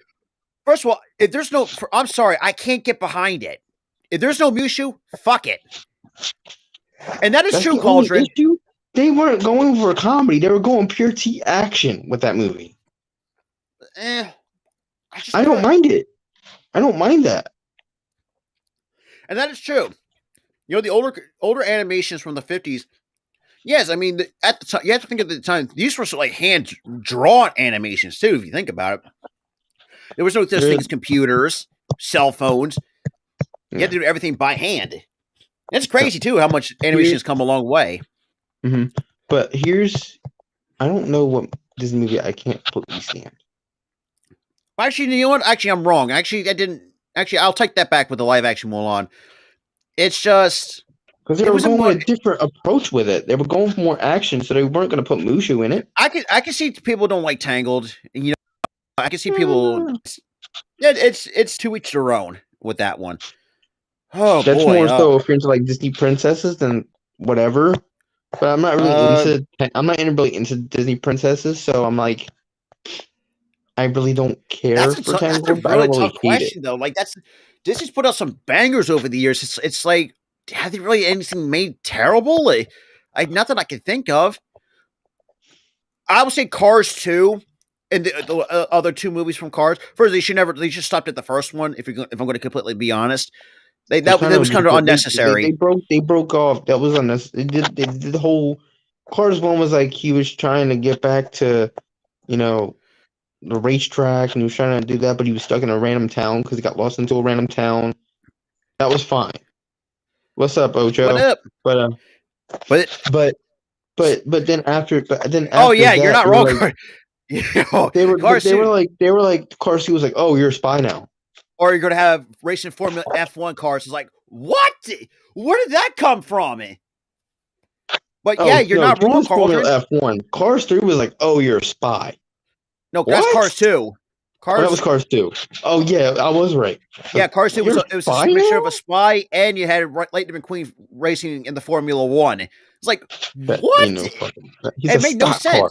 He is a stock car. He is not an F1 car. I told you, you're not wrong. That entire movie was a hot pile of garbage, if I ever saw it. It was bad. It was bad. The accuracy of the movie sucked. Storyline of the movie sucked. Like, there was no build off into the. Now, if you build it off the first movie, then that's a bit of a different story. But hot takes. Toy Story 3 is awful. I hate that movie. It's so joyless. I really hate that movie. Oh, here's the problem. Here's the problem I hate with that damn movie. The damn teddy bear. The damn teddy bear. I want to punch it in the face. Yeah, that was the one thing that everybody hated was the teddy bear. Also, the fact that they had the scene where they almost die. Oh no! Or the fact that you went too dark. You went too dark with that, Disney. Too dark. Yeah, that was kind of recent. What the late 2010s. And then they ended it. And then they wanted to end it with Andy giving up the toys. Oh, that got me. I mean, the fact that you look the first. It's just the fact. Not only you have us scared and bawling. Now you're going to make us teddy upset. Bear almost. But here's the thing: not only do you have a scene where the teddy bear almost murders the rest of the toys. Exactly. I mean, the first. Then you have Andy giving up the toys, making us a blubbering mess by the end of the damn movie. It's just like the fact that you put us through a lot of sadness with that, Disney. You really did. It was. It was. It really was. It was macabre. It was. But I will agree that the first two actually still hold up to very well. The first two were great. It was. Now the first two had a lot of joy in it. Third movie, we're gonna make you have to sit through a dark ass story. That's just like, first of all, Disney, you're a family friendly company. What? Let's see, what other the other live actions actually. Disney's Beauty and the Beast live action. I thought that was really well done. That was well done. That movie was well done. That was fantastic. For sure, well done movie. Actually, I also like Alice in Wonderland 2, the live action too. I thought that was really well done as well. It's because Tim Burton had his flair in it. And usually when he has his flair I don't care what anybody says. I think Tim Burton's an underrated underrated director. Phenomenal. Think about it. Edward Scissorhands still holds up. I love Edward Scissorhands. Great. I love that movie. Anything he works with Johnny Depp does really well wonders. When you see Johnny Depp tag teaming in a movie with Tim Burton, you know that movie's going to be good. Or you have Winona Ryder, and she's got some really good movies over the years as well.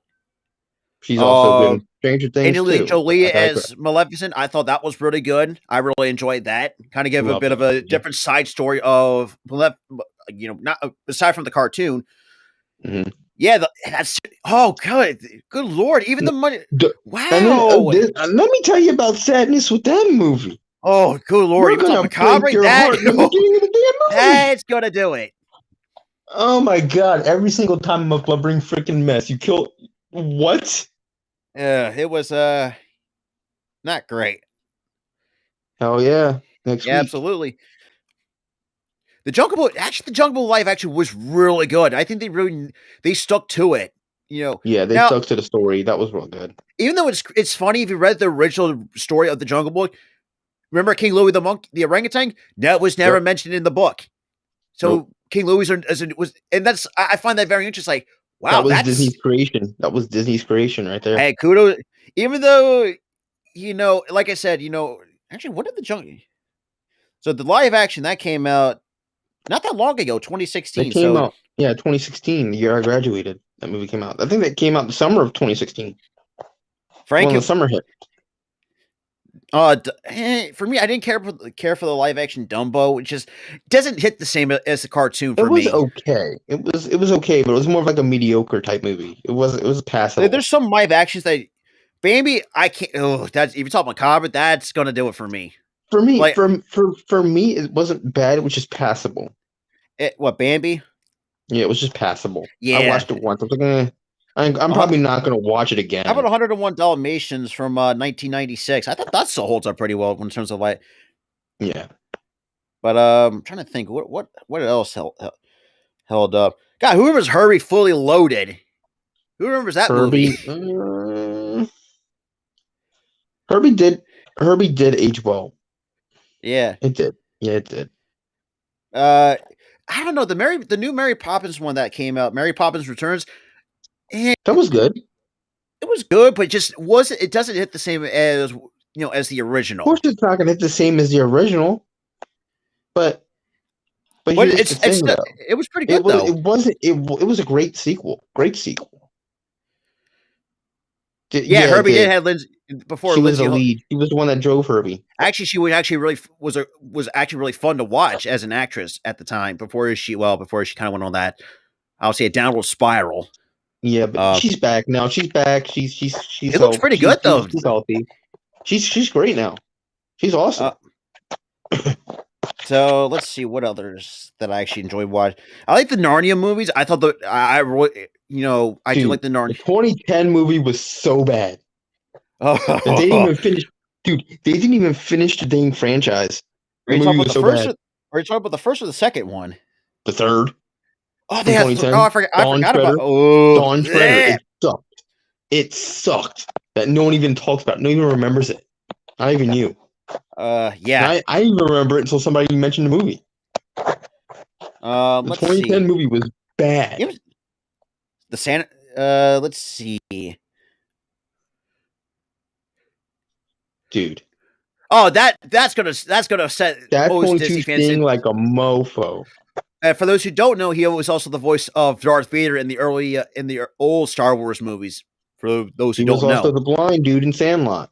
Or he was also the narrator in Field of Dreams. The dude's got a whole track record of really good movies over the years. Like, oh fuck, this is gonna suck. What else? Oh, two movies that I didn't mind, but I really didn't care for: The Game Plan and The Pacifier. I like both those movies. What are you talking about? I just really never cared for them. Both those movies are great, man. They're not my cup of tea, but I didn't really mind them. But it's just kind of weird seeing a guy like Vin Diesel in a comedy. If I'm going to be completely honest, he was actually pretty funny in that movie. Pretty funny. I think the Nightmare at the Museum movie. Yo, that whole movie gives me goosebumps. What? I think the best movie I think no one really talks about. I think that still holds up well. Who Framed Roger Rabbit? I've actually loved that. That movie's a goddamn classic. 1988. It's like, that movie's friggin' awesome. And the fact that at the time when that came out in the late 80s, it's like the fact you have real life blended with actual cartoon characters. It's like we never seen that before. If you think about it, that movie walked so Looney Tunes back and actually can run. Yeah. Oh, good lord. Yeah, I forgot it. Oh, it's fantastic. And the first Space Jam was great too. Let's be real. Okay, that movie walked. No, Who Framed Roger Rabbit walked so Space Jam could run. Oh man, even on Disney Plus, they have the Beverly Hills Chihuahua. Ugh, never really cared for it. The first one was okay. The second one was passable. Let's try to think. What else? Actually, cool. The Lion. Actually, Pete's Dragon was pretty interesting to watch. When Pete's Dragon was actually pretty good. All right. You still had the guy who remembers Sky High when that movie came out. Yo, that movie was so good. That's very underrated. If I'm going to be completely underrated honest. Movie right there. I was hoping. Now they would revisit that. I love Kid Boston more than anybody, but for the love of all that is holy, they had the live action crap. You want to know why? Because that went straight to Disney Channel. of course it was going to suck. I'm trying to think. But here's back to the Sky High thing. I'm hoping that they revisit that and they make a whole universe about it. A whole universe. I'll sign me up for that. I'm very intrigued. Sign me up for that too, man. Sign me up for that. Who remembers Treasure Planet from 2002? I think that still holds up well. I never really saw that movie. Really? Never seen. Or how about Atlantis: The Lost Empire? That holds up. That definitely holds up. I don't know about the sequel though. I watched the sequel. Just doesn't. It was because it was straight to DVD. Of course, it was gonna suck. I think the one movie I've seen people kind of hate is the Iron Giant. I love the Iron Giant. What are you fucking talking? How do you hate that movie? Goddamn. That movie was too sad for me. Oh, why Disney? Why the hell do you have the reboot of the Fantastic Four on Disney Plus? It's because it's a Marvel property now, so they have no choice but to add it. Doctor Strange Multiverse of Madness because nobody's gonna watch that shit. God, Race to Wish Mountain. I've actually, honestly, I'm not a huge Land Before. As a kid, I never. Land Before Time was never my go-to thing as a kid. I watched bits and pieces of it. American Tail was great, but All Dogs Go to Heaven, I cannot watch that more than one. I can watch that once. I'm sorry. That hits me like a ton of You know what brick. Disney movie that it's so sad I can't watch again? And I tried watching it again, and I won't watch it ever again. What's that? Bridge to Goddamn Terabithia. Oh, no. I ain't watching that shit ever again, bro. You know how much trauma that I got watching that shit? I think everybody did. Oh my god, that movie was so depressing. By the end.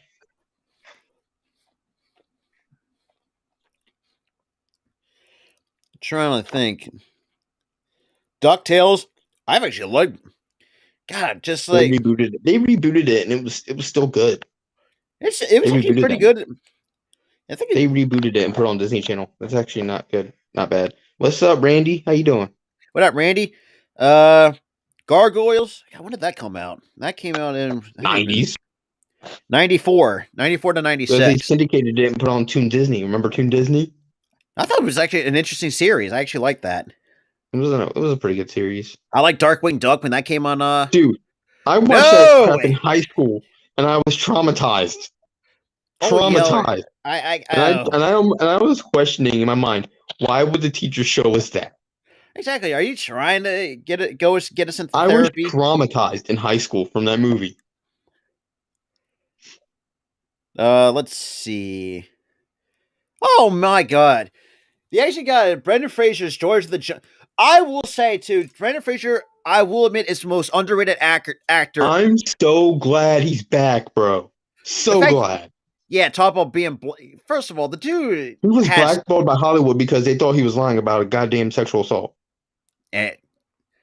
But think about it, The Whale, great movie. I think that's probably the best Brendan Fraser's best work if I've ever seen. Bro, I saw one scene that like was on TikTok. I'm like, holy shit, that was good. I had no context about it. I had nothing. But when I'm like, oh my god, that was good. And the Mummy movie still hold up with Brendan Fraser, even though I do like this idiotic sidekick. What the fuck's his name? Who's the fucking British guy? The Mummy franchise. Oh, I forgot his name too, but he was an idiot for like 3 He was that lovable idiot that. I love that one scene where he was just trash talking the guy across the river. In that one scene. Mighty Joe. I never heard of that one. Who? Mighty Joe. Mighty Joe Young. Never heard. I mean, also like Flubber was another good one. Then again, anything with Robin Williams makes Encino Man. I love Encino Man. I've heard of it, never really saw it. Pretty much, Brandon Fraser pretty much plays a caveman basically, and two stoners actually find him and they thaw him out of the ice, and it's just like what? What kind of R-rated stoner comedy is that? I don't know. Yo, are you kidding me? Two stoners find a goddamn caveman. What? Let's fucking go, Rob. Me and you were brothers. Yo, I gotta see this freaking movie. Two stoners find a caveman. What? Yeah, you're gonna have to check. I had the. Oh, jeez. God, who remembers the movie Dude, Like Mike? But here's the thing for its time. But you could have had Seth Rogen and somebody else if it was remade with Brendan Fraser. James Franco from the Pineapple Express. But James Franco's canceled because of the sexual assault shit he did. So it'd be James. It would literally be Seth Rogen and somebody else who's a stoner. No, give me a remake with Seth Rogen and Jonah Hill with Brendan Fraser, and I bet you amount of money it would have aged well. It would have been even funny. God, who remembers when the 2000? Who remembers when Lizzie McGuire was like the biggest? Look, I don't know who else he's friends with who's a stoner. I mean, Give me Seth Rogen and somebody else who's a stoner. I'm trying to think or maybe, or actually, you know what? No, not Seth Rogen. How about Cheech and Chong? Are you talking about the biggest stoners? Tyler, me and you too. What do you mean? Me you too. I think he wants to see Jonah Hill as well. As it's basically. Oh wait, yeah, no. I forgot Danny McBride. I forgot. Give me him. Give me Seth Rogen, Jonah Hill, Danny McBride, and goddamn, and Brendan Fraser in a remake of that movie. If it's two stoners and Brendan Fraser,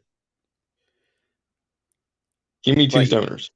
You can or you can give me Seth Rogen and Danny McBride and Danny McBride. Haven't heard that name in a while. He was in a Pineapple Express. Oh, haven't heard that as a stoner. I think like there's just oh, okay. That funny comic relief though in that movie. It's funny though. Let's see. But dude, stoner comedies are still good though, so I could still. Yeah, I could see exactly. A remake of it. Kenny. Oh yeah, he was Kenny Powers. Yeah. Oh, that was great. Eastbound and Down. As well. That show was funny. Let's see what else. He's also in that show where he's a goddamn principal. Oh yeah, I forgot about that one. I think that was what show it was. I don't know, but I like Goofy movies actually. If you think about it, and they're pretty good. Actually, they still hold up pretty well after. At least he has. I feel like that was a pretty good movie. Good. Trust me, if you ask my girlfriend, oh my goodness, she is obsessed with that fucking movie. That's a pretty good movie. Yeah, I'll give her that. And actually, I'll give the movie a lot of credit too for actually having a princess to work her way up and not become like a Pulp Fiction. Yes.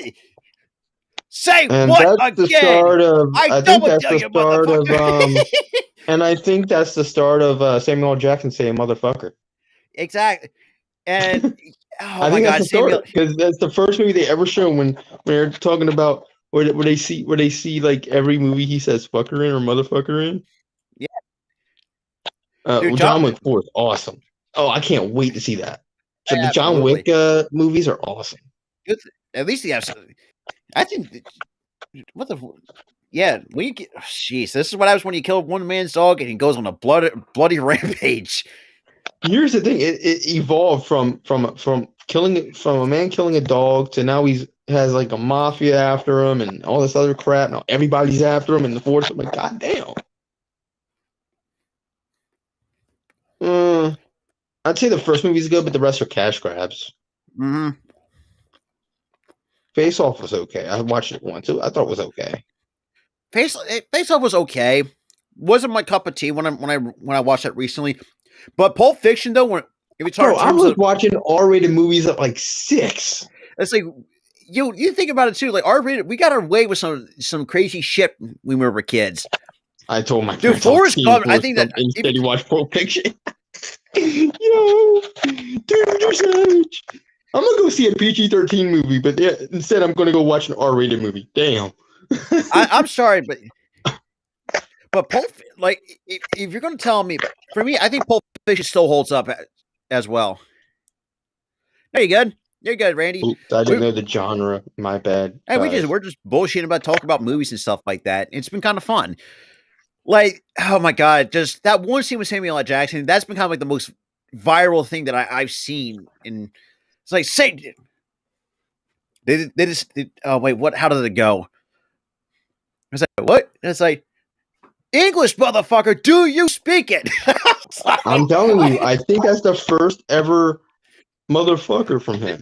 Dude, see, just going off like a swearing tirade. It's like I just started. Like every I movie lost except it. for the I kids just movie. started. Here's the thing: every single movie has at least one motherfucker, except for the kids' movies. Ever since that movie, Yeah, it's crazy. and he also almost said "motherfucker" in a Marvel movie, but they dusted him before he even got the chance to say it. Yeah. Yeah. I first came across adult movies when I was 10. Damn. I think we all did. No, I didn't. I didn't come across adult movies at 10. I've yeah. What else? Yeah. I mean, The Rock. Are you talking about the actor or the movie? Randy, are you talking about the actor or the movie? I'm not sure what's going on. Kind of. I'm guessing could be the actor.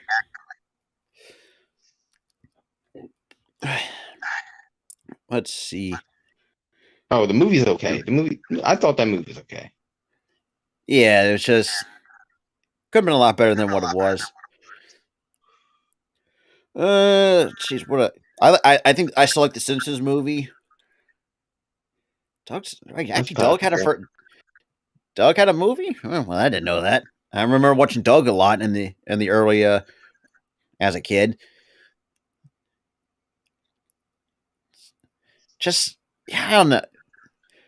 Jim Carrey and the Christmas Carol. You cannot tell me if you can't find. Well, actually, wait a minute. I think the Christmas Carol musical. I think it holds up pretty well behind the Jim Carrey Christmas Carol. Luke, and yes, Tyler busted my chops because I didn't know Luke Evans could sing. So yes, I actually said that on record. He's been in Hollywood for damn near a decade, and he's sung in like 5 movies. Well, I didn't know that. No, I did not.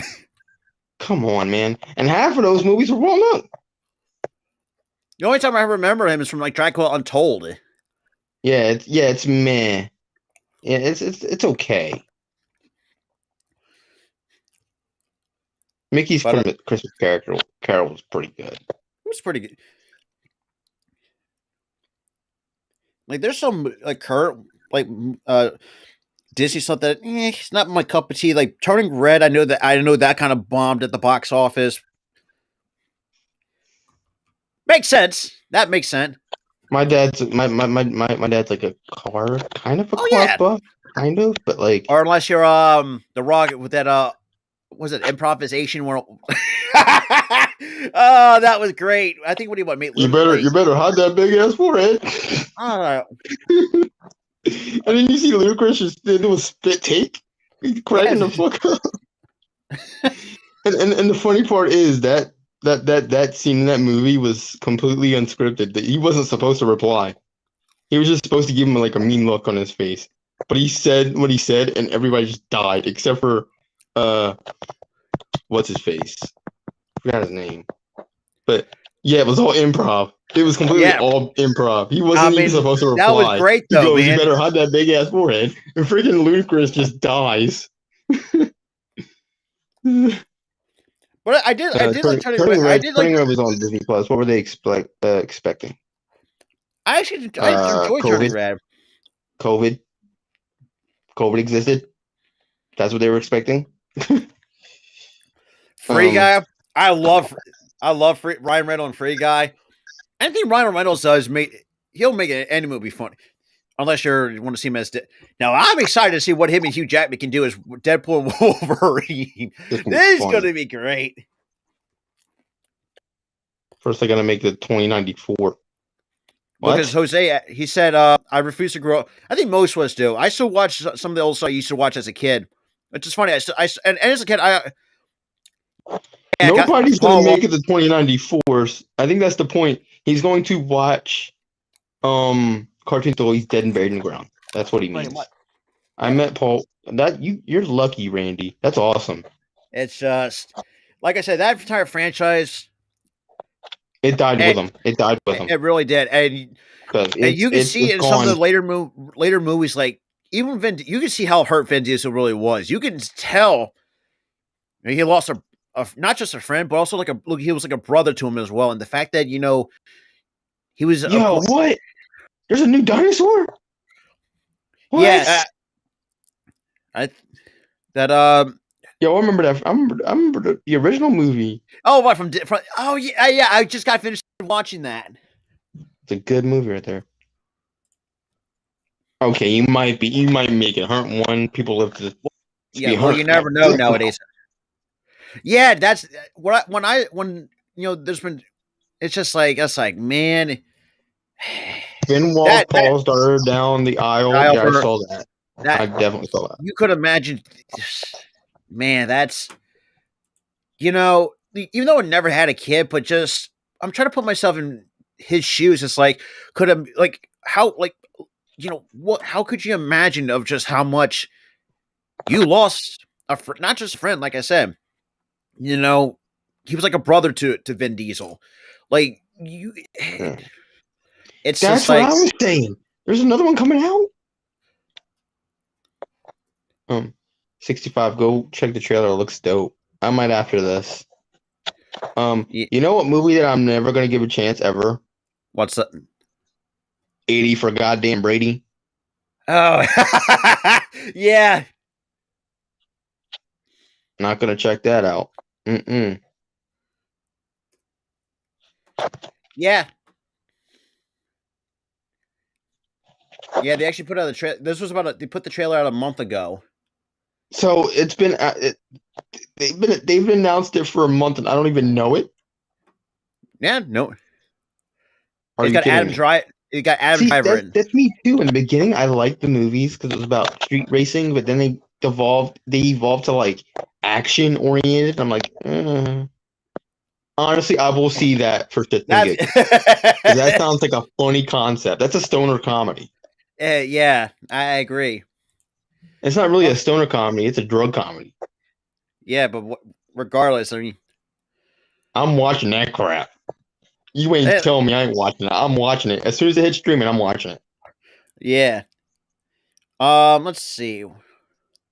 I'm watching that for craps and giggle, Randy. I don't care. I'm watching that. God, whoever's with I saw the trailer for that movie. I'm like, yep, I'm seeing that. I think it was during one of our wrestling shows, if I'm not mistaken, too. That's been like they've been heavy. God, who was the 2000s? No, you take that back, Jose. You take that back right now. I will say the later movies were not. Let's be real. The later movies were pretty good. They were pretty good. It was good, but not the greatest. They went to the more darker approach, which was good. Because the books even got darker too. Yeah, I mean it's crazy too. Like look back there, like the first the first two Harry Potter. It's crazy. I'm telling you, I'm telling you, Cauldron of Stardust. I'm watching now, that. Star Wars, yes. Now that that can be, I can agree with because Star Wars. It depends on who you're asking. I don't really mind it now. As a kid, I hated it, but now I'm like, but not like the last three of those, like the new prequel trilogy, is absolute bullshit from 7 through 9. Oh, God, the last. It looks funny and scary in the same breath. Ha ha ha! When the bear is high and playing with the butterfly. Yo, that's what sold me was when he gets so high that he plays with a butterfly. It's like he gets so doped up. He has like so much adrenaline and he's chasing after people. Exactly. It's not really. It's not more so scary. It's more so funny that it happens. It really is. It's like he eats like a brick of cocaine and just acts. He eats a brick of cocaine and goes crazy. That's funny. And I like. It sounds like a funny concept. No, Ooh, do you know what, yeah, Randy? Do you know what, Randy? Let me tell you about Indiana Jones. When you can make an argument. Skull came out, Oh, I eh, was excited for it. And then you get to the ending of that movie. The ending was so bullshit.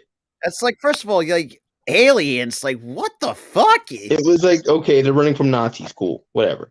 And then it was like, oh, the aliens are what? Like, there was no mention of fucking aliens at all. Like the first, like Not in the not in any of the franchise. And they go with this plot twist. Oh, it's aliens. What? I try to pull a damn M. Night Shyamalan. It's like, what the fuck is this? It's like That movie made M. Night Shyamalan look way better. exactly. Like, what? And you talk about the dude. The dude's king of plot twists, by the way, too. But Yeah, Star Wars, movies, you can yeah, some Star good, Wars, like you can make. some movies had some good plot twists, but most of his movies Well, had he like has not had trash some good plot twists. movies. If you're an Avatar: The Last Airbender fan, if you have not watched the cartoons, it's good. But the live action Here's ass. the thing: in that movie, he didn't even have a plot twist. No, I'm saying. But when you try to remake from like some He Nicktoons tried and to whatnot, he tried to remake that whole story, it just didn't. That just. and Ugh. it was trash. That movie was just trash. It's like I get what you're going for, but the fact you couldn't stick to it, that was just terrible. The movie was just And trash. I've watched that once. So it's like what? Yeah. Even the cartoon. I mean, I did like Sokka, even though Sokka at times was I always found very annoying later in the cartoon series. I will admit that. Um, but it's just like, yeah, and Pokemon 2, especially when you're talking about it. I mean, it's crazy, finally, and I'll say this too, is I'm not like a diehard, but it's finally to see Ash finally. Let's be real. I'm like, finally, it took it 30 It, years. it's Damn. like first of all, you took it 30 years, and it's like first of all, you should have done it a lot sooner than hold like pushing it for 30 years, But here's the thing: they wanted longevity, so they had them not win for 30 years. which was even though looking at it, it's like damn, but Yeah, they were pushing for it's like longevity with the show, so they had them not win, and then they're planning on ending it, I think. So they had them they're bringing up a new series called for Scarlet and Violet, which is the new games that came out recently. So Ash has done a lot. Like I said, the last 25 years. So he's finally got everything done what he needs to accomplish. Now it's time for some new protagonists to take on his that role. story's done. So they're axing the original story. They're going with a new story now. Even the newer games I actually didn't really mind too. Some of even the series as well. I mean, X and Y was actually pretty decent. I actually enjoyed. I was never really a fan of Pokemon. Well, for me, I'm a huge Yu-Gi-Oh guy, though. I've always watched, even though the only one guy that I've always liked about the entire Yu-Gi-Oh series was Joey. He was just that lovable idiot with a Brooklyn accent. It's like, what are you going on about? It's like, What? exactly. And it's just like, God, And then his sidekick was just calling him a dumbass the entire time. It's funny. yeah, and the like later, I think like see other, like later, like when he introduced like Duke Devlin, very underrated character by the way in the show as well. When they introduced that arc segment for the Dungeon Dice game, the fact that he didn't embarrass that, I just started cracking. I was like, yeah, there it is. Actually, Yeah, I can respect that. They're trying to bring a whole new generation of fans. Yeah. because they catered to most of us for the last 25 years, so we get that. It's going to be it's going to stink though. It's going to sting a little bit for those diehard for who's remember at Ash and stuff like that. I mean, the one part of Pokemon that got me when Bye Bye Butterfree made me into a blubbering fucking mess. Never again will I will see that. Right. Damn, my Right. itches. But it's Any like more throwbacks before? It's funny actually. I just placed an order for. This is gonna be fun. If I learn actually, because like I said, I actually bought Ed and Eddie: The Misadventures from a PS2. I'm gonna have a lot of fun with that. And like I said, I'm still trying to get more classic games from a PS2 as well, like the old Spider-Man from the PS1 days. Don't you dare mention Spider-Man 2. I still hate it. Well, I'm getting a different Spider-Man 2. It's for Electro. God, Teletubbies, man. I Teletubbies. The sun used to scare me. I think that it mostly scared most kids. That thing, the baby looked at me. That some baby looked at me, and it was like, no. For me, my all-time thing when Evil Dead. I know they're having a new movie, but it's just like not. To bring it back, to bringing back the original cast, I think, I think so. the original dude that's in it. But that's Except it. for Bruce Campbell, I think it is. I Oh think they are Jesus bringing Christ, back. I think Bruce they're bringing Campbell. him back. Oh, I'm down with that because I mean, the only time I remember Bruce Campbell's from the Spider-Man games, like when he tried to when he roasts you. I think the second game, I think Spider-Man 2 in the start, like, oh, welcome back, and like he started just roasting you for out of goddamn blue for no goddamn Because reason. you accidentally fall off the building and he's just sitting there roasting you. It was like, that's like okay, but I will admit this too: the best side mission is the pizza mission, and I care, Tyler. I do not care what you say.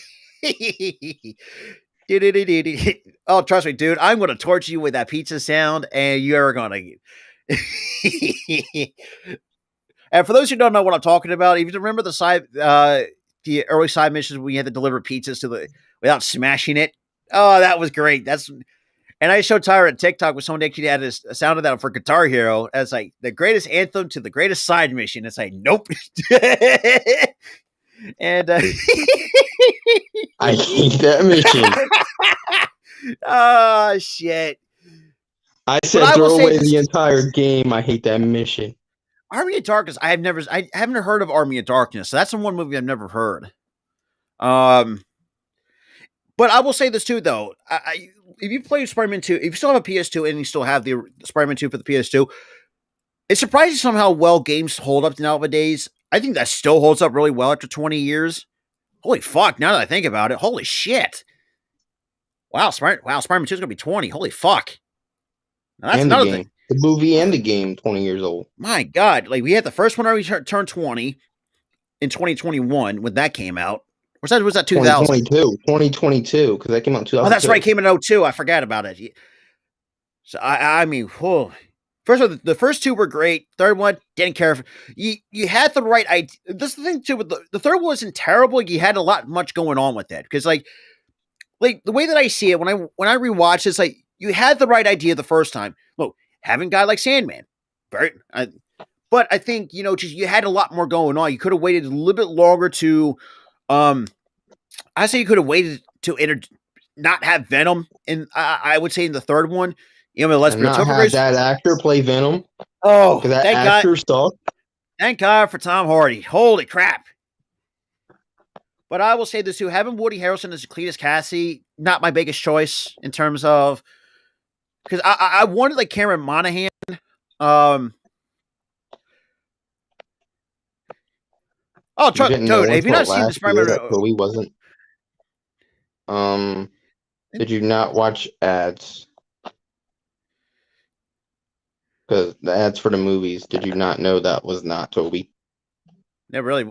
And also thinking this too, and it's funny too. Spider-Man 2 was, in some aspects, parts of the movie were they took some parts out. I think one comic book storyline. I can't remember what storyline it was where Peter loses his power and basically looked at the first.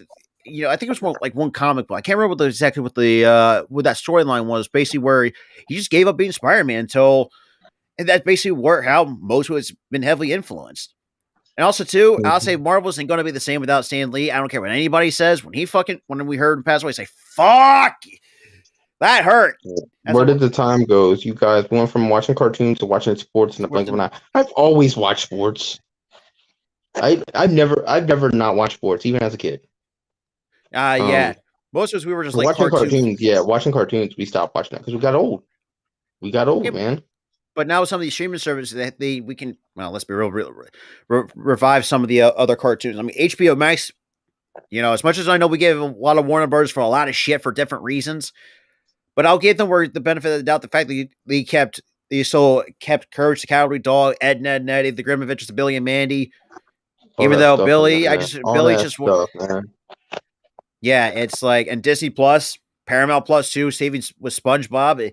And let's be real, please end the damn series because Nickelodeon, you're already milking the damn thing as it is. That show's been going on for 20 years and it's time to end it. I know it sucks to say it, but it's got to end at some point. Yep. But Disney Plus, shit, you got a lot of options Oh, and that's another thing too that I think means. And I told Tyler that the NFL film study thing. It's not that far. It's in Delran. Tyler, Yeah, when I told Tyler that, it's like, not. what? It's not far. It's not far. But yeah, but it's like, it's just a lot of. It's crazy just how much like I would say the last 20 years has kind of passed. Though it's like how much like not just from the entertainment perspective, but just how much society has changed. Well, both good and bad in terms. But we're not going to get more into the bad part of it. But it's just like, I don't know. Like sometimes I just kind of hate getting old. Like there's a lot of like when I was like, sometimes I just feel like I just want to like stick to what I will, you know. But I mean, look, we have to grow up eventually. It's like when we were kids, we were like, we can't wait to be grown ups. And then now it's like, we want to go back to being a kid again. Sports was the first thing in my life where I, as a child, could have a conversation with adults around me and be on their level. Me too. Yeah. I've been watching wrestling since I was like 4 or 5. I'm watching baseball since I was 15. I was watching wrestling since I was 4. I'm watching baseball since I was, I guess, also 4. Yeah. But well, for me, I was watching all sports except for basketball. I didn't watch basketball till 2012, and I was what? You were about 14. Yeah, you were 14. No, wait a minute. You were 13. No, wait a minute. No, you were 14. That was 2011. I was 14. Yeah, so you were 14. Holy fuck! And for those who don't know, that's how me and Tyler met throughout high school. If you not look at the last two, these kind of streams that we done, man, we told a lot of crazy stories of not for just our escapades, but just I've been friends for over 13. Fuck, only we're gonna be 20. Jesus Christ, that's gonna be. And no, Tyler, I'm not saying the most kind of sense anyway. Oh, why you took it the whole different direction? It's like what? But I will say, the fact that me and Tyler have been friends for 13 years. I mean, even though Let's Be Real wasn't easy at first, yeah, a lot of people, yeah, that's a very good point. For me, I didn't get started till 2006 when Howard Utley like the core group that me and Tyler remember from the 2008 World Series team, 2009. I remember when I didn't get started till I was in 2006. I didn't get started to Sixers basketball to between 2000 2001, so a little bit early. So I remember the AI days, Aaron McKee, Eric Snow, DK Mutombo, and guys like that. Eagles, well, we've seen some the best players that we could. Sheldon Brown from 2007, unfortunately, cut the career. Holy crap! Bro, that man died and then came back to life in like 30 seconds after that. I felt bad for Reggie Bush after that. It's like, damn. Good Lord. Oh, yeah. Trust me. I was more. Oh, yeah. My family told me that it was scripted, and I didn't. And the funny thing is, I stopped watching for a little while, boycotting wrestling because I found out it was fake. And I'm like, what am I doing? 2016, and I went back to watching it. Oh, yeah. That's right. Yeah, that's right. Me and Tyler kind of talked about that. It was, it was just crazy. Because for me, I felt like my first 15 years of my life were a waste. Nah. Nah. I mean, look, like I said, I got some started on sports early, but I really wasn't like now what I'm now being very more sports oriented. But I remember watching some Eagles games when when still had Brian Dawkins, Donovan McNabb. Unfortunately. Yeah, been listening to the ups and downs. The only time I will ever want to forget is 2015. So, Eagles fans, I think, yep, exactly. God, I remember 2004, T.O. broke his leg and still had better numbers in the Super Bowl on a broken leg. I was like, good Lord. Trying to think running backs. 2014, Jeremy Maclin. I think he still holds up with Sean McCoy as well. I'm sorry. It broke my heart too. I stopped watching wrestling for a little while, and then I went back to it. For me, when I was told that, I didn't care. I still continue to watch, even though the product has gone down the toilet. As the years went on. Look, because for me, I didn't get started till 1998, 1999. So I was still part of that. Well, the Attitude Era from 90 towards the dying days in 2001, where it branched into the ruthless aggression era from what we saw, when John Cena broke in 2002. And it's probably the most cringiest promo that I've ever seen John Cena cut. And then bitch slap Kurt Angle is like, what the fuck? Looking back at it, it's just like, what? Like, it makes you cringe just listening that. And it's funny looking back at it. So even John Cena said in this interview, it's like, he would actually was hated his pink slip. It's like, or he was close to getting cut at Christmas. Like, oh shit. Think about that. The WWE couldn't imagine the WWE without John Cena. That would be weird, to say the least. Yeah, but the fact weird. That's a whole different universe, though. But it's like, yeah. Football was the first sport I really got into. As a very little kid, I still remember watching Randall and Gangrene. Phillies I got to when I was 10, and they made it to the World Series in '93. Finding out that Santa Claus and wrestling are real was pretty heartbreaking. Yeah. Well, I knew Santa Claus wasn't real because it was funny because I was 9 years old when I realized that Santa Claus wasn't real. Yeah, I know it's ironic for a kid to think that way. And it was true. It was funny, I forgot what age I was when I was told. But it's like I don't even know. I don't remember my reaction. But for me, like when I had people tell me as a kid, like, "Oh, wrestling is fake and what bullshit," I didn't really care. I still watch it anyways. But but yeah, that's just like we've all have different ideas. I mean, yes, and think about this too. We ever seen one Philly Sports Championship, technically two in our lifetime, which is the 08 World Series and the 2017 Super Bowl. Could potentially we could see three in our lifetime before this all said and done. Could be more, which is crazy to think about. Could have seen 4, but the Phillies had to screw it up. Yeah, in 2009, fucking A-Roy. Not 2009. I'm talking about this year. Oh yeah. Could have seen 4, but they screwed it up. That's what I was saying, is that I don't even remember Santa being fake. I think a lot of us don't remember. I remember Santa. I remember being told. Everyone's been told that Santa Claus isn't real, and wrestling's being real. Yeah, that is true. That was way more heartbreaking to me. I feel like Santa being fake. I mean, I agree with that, because wrestling, when I was told, that was heartbreaking. But when I was told Santa wasn't real, I'm like, whatever. Yeah, I mean, like, no really care, because as we get older, we start to have more of a common sense around Christmas time as well. Because actually, it was surprising. One story, when I woke up one night, because this one I was still living down south at the time. But with wrestling, though, it's like, that's very heartbreaking. Like, you don't have common sense. Oh, that's real. That's not fake. But Santa Claus, you're like, yeah, okay, it's like midnight and he's still not here. I'm calling BS. Exactly. We all we knew from the start, like this one, it was another full of bullshit. But yeah, as we got older as wrestling fans, I think we knew it was fake as we got older. But at the time, we didn't really care as kids. Well, some actually, I would say. But outside of that, though, I got nothing else to add. We've been here for 2 hours, 18 minutes. Yeah, man. But yeah, and outside of that, though, what do we have on the dog outside of NXT Vengeance Day? Probably nothing after that. But I will. Exactly. It is what it is. Yeah, that's what exactly happened. It would still been cool to see 2 championships in 1 year. I mean, look. At least the Eagles will help us make up for that. Think about that.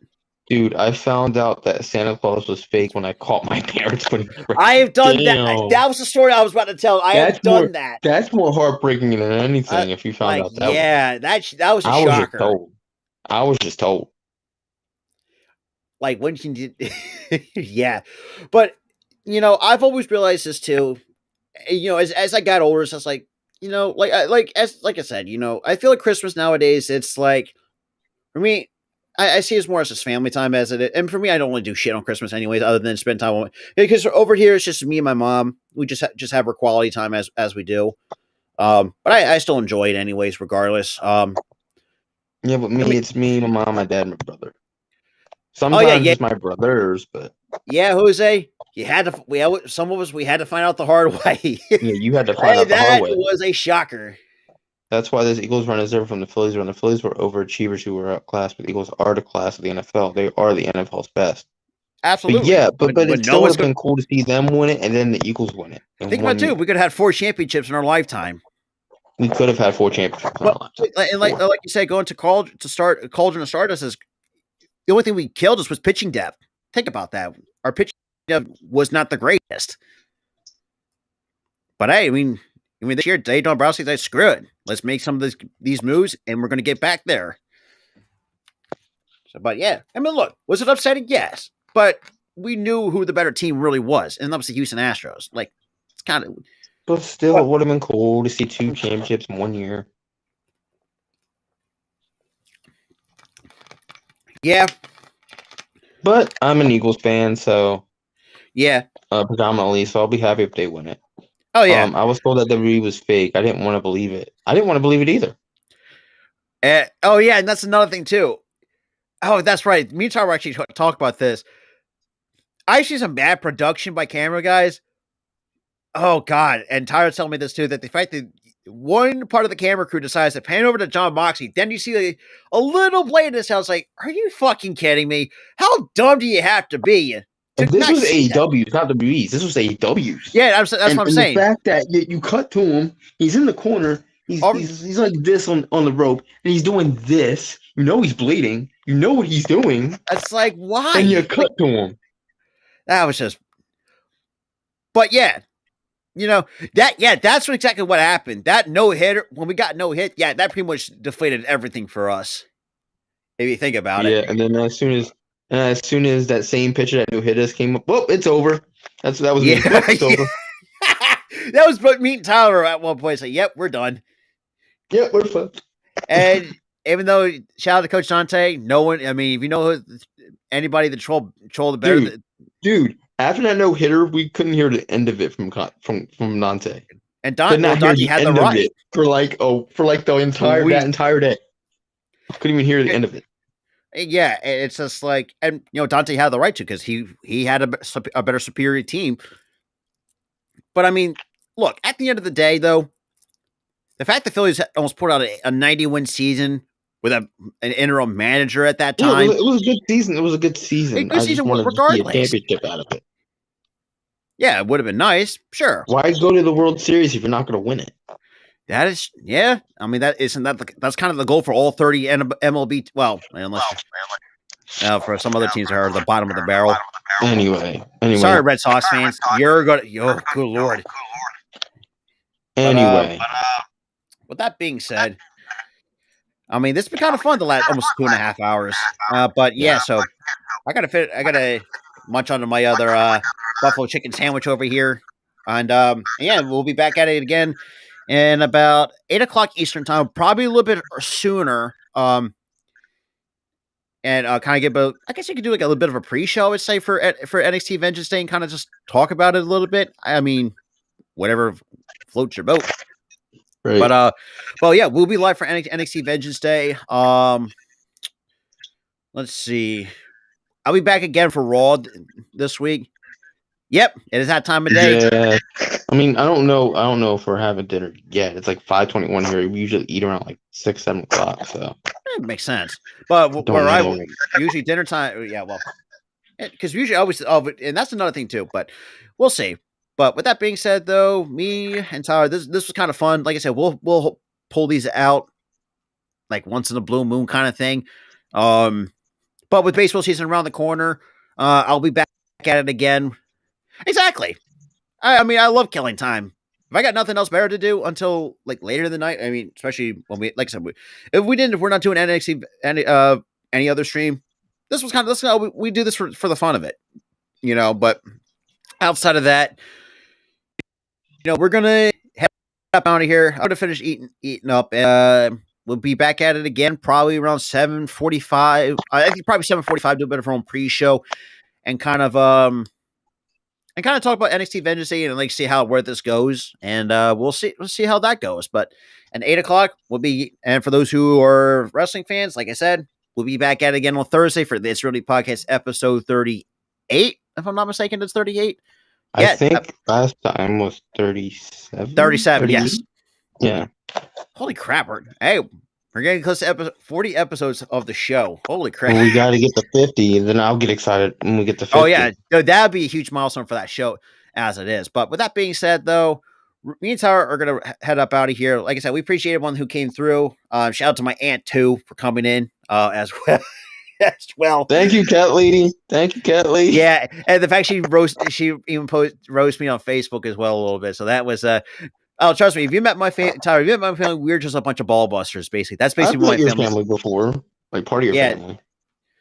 But yeah, we'll see. And also too, I've seen. Oh, that's another thing too about the ticket prices for OKC. Some of them were going for over almost $100,000 fucking dollars for tickets. For it's like, what are you? I was like, what? Literally, the cheapest ticket, the cheapest tickets are like $5,000.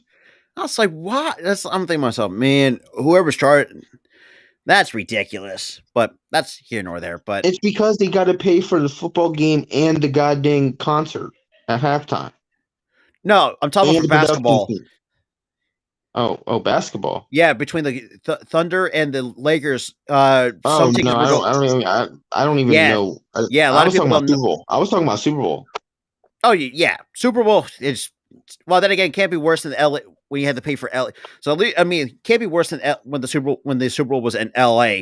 Where we're like what over $10,000-$15,000 plus whatever taxes. It's still over $10,000-$15,000. That's true. The good seats are like $10,000. Yes, that's the bad seats are like $5,000. So basically, you're going to get what? Yeah, but like I said, if everyone's like I said, we do have our sponsorship with SeatGeek. So yeah, so if anyone want to get with SeatGeek, SeatGeek, guys, don't get Super Bowl tickets. They're just as expensive. Yeah, exactly. And I've had people coming on telling me on Twitter like show me screenshots like with all the this is coming from Ticketmaster too. I always recommend to people to use SeatGeek or StubHub or these other markets where you can get he can tell you what other better deals are out there outside. But here's the thing, Rob. Even with SeatGeek, I'm telling you, Super Bowl tickets are still expensive. That shit needs to fucking change. I'm sorry, but who am I to say? But that being said, though, me and Tyler are going to get up out of here, and appreciate everyone who came by. Talk some decent. I honestly didn't see it. I didn't see it. Yeah. So the Phillies got their all. So and of course you got. Yeah, me. I'm too focused on like the Super Bowl still. So I'm not gonna sit there and be excited for baseball when my team's in the Super Bowl. Mm-hmm.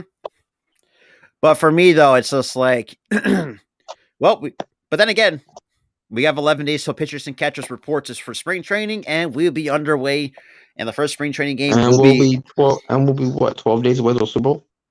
8 days away from the Super Bowl. Super Bowl. 8 days. So tomorrow, Super Bowl will be next week. Actually, now that I think about it, holy fuck! Yeah. Okay, this is gonna be fun. But with that being said, though, we are out. Peace.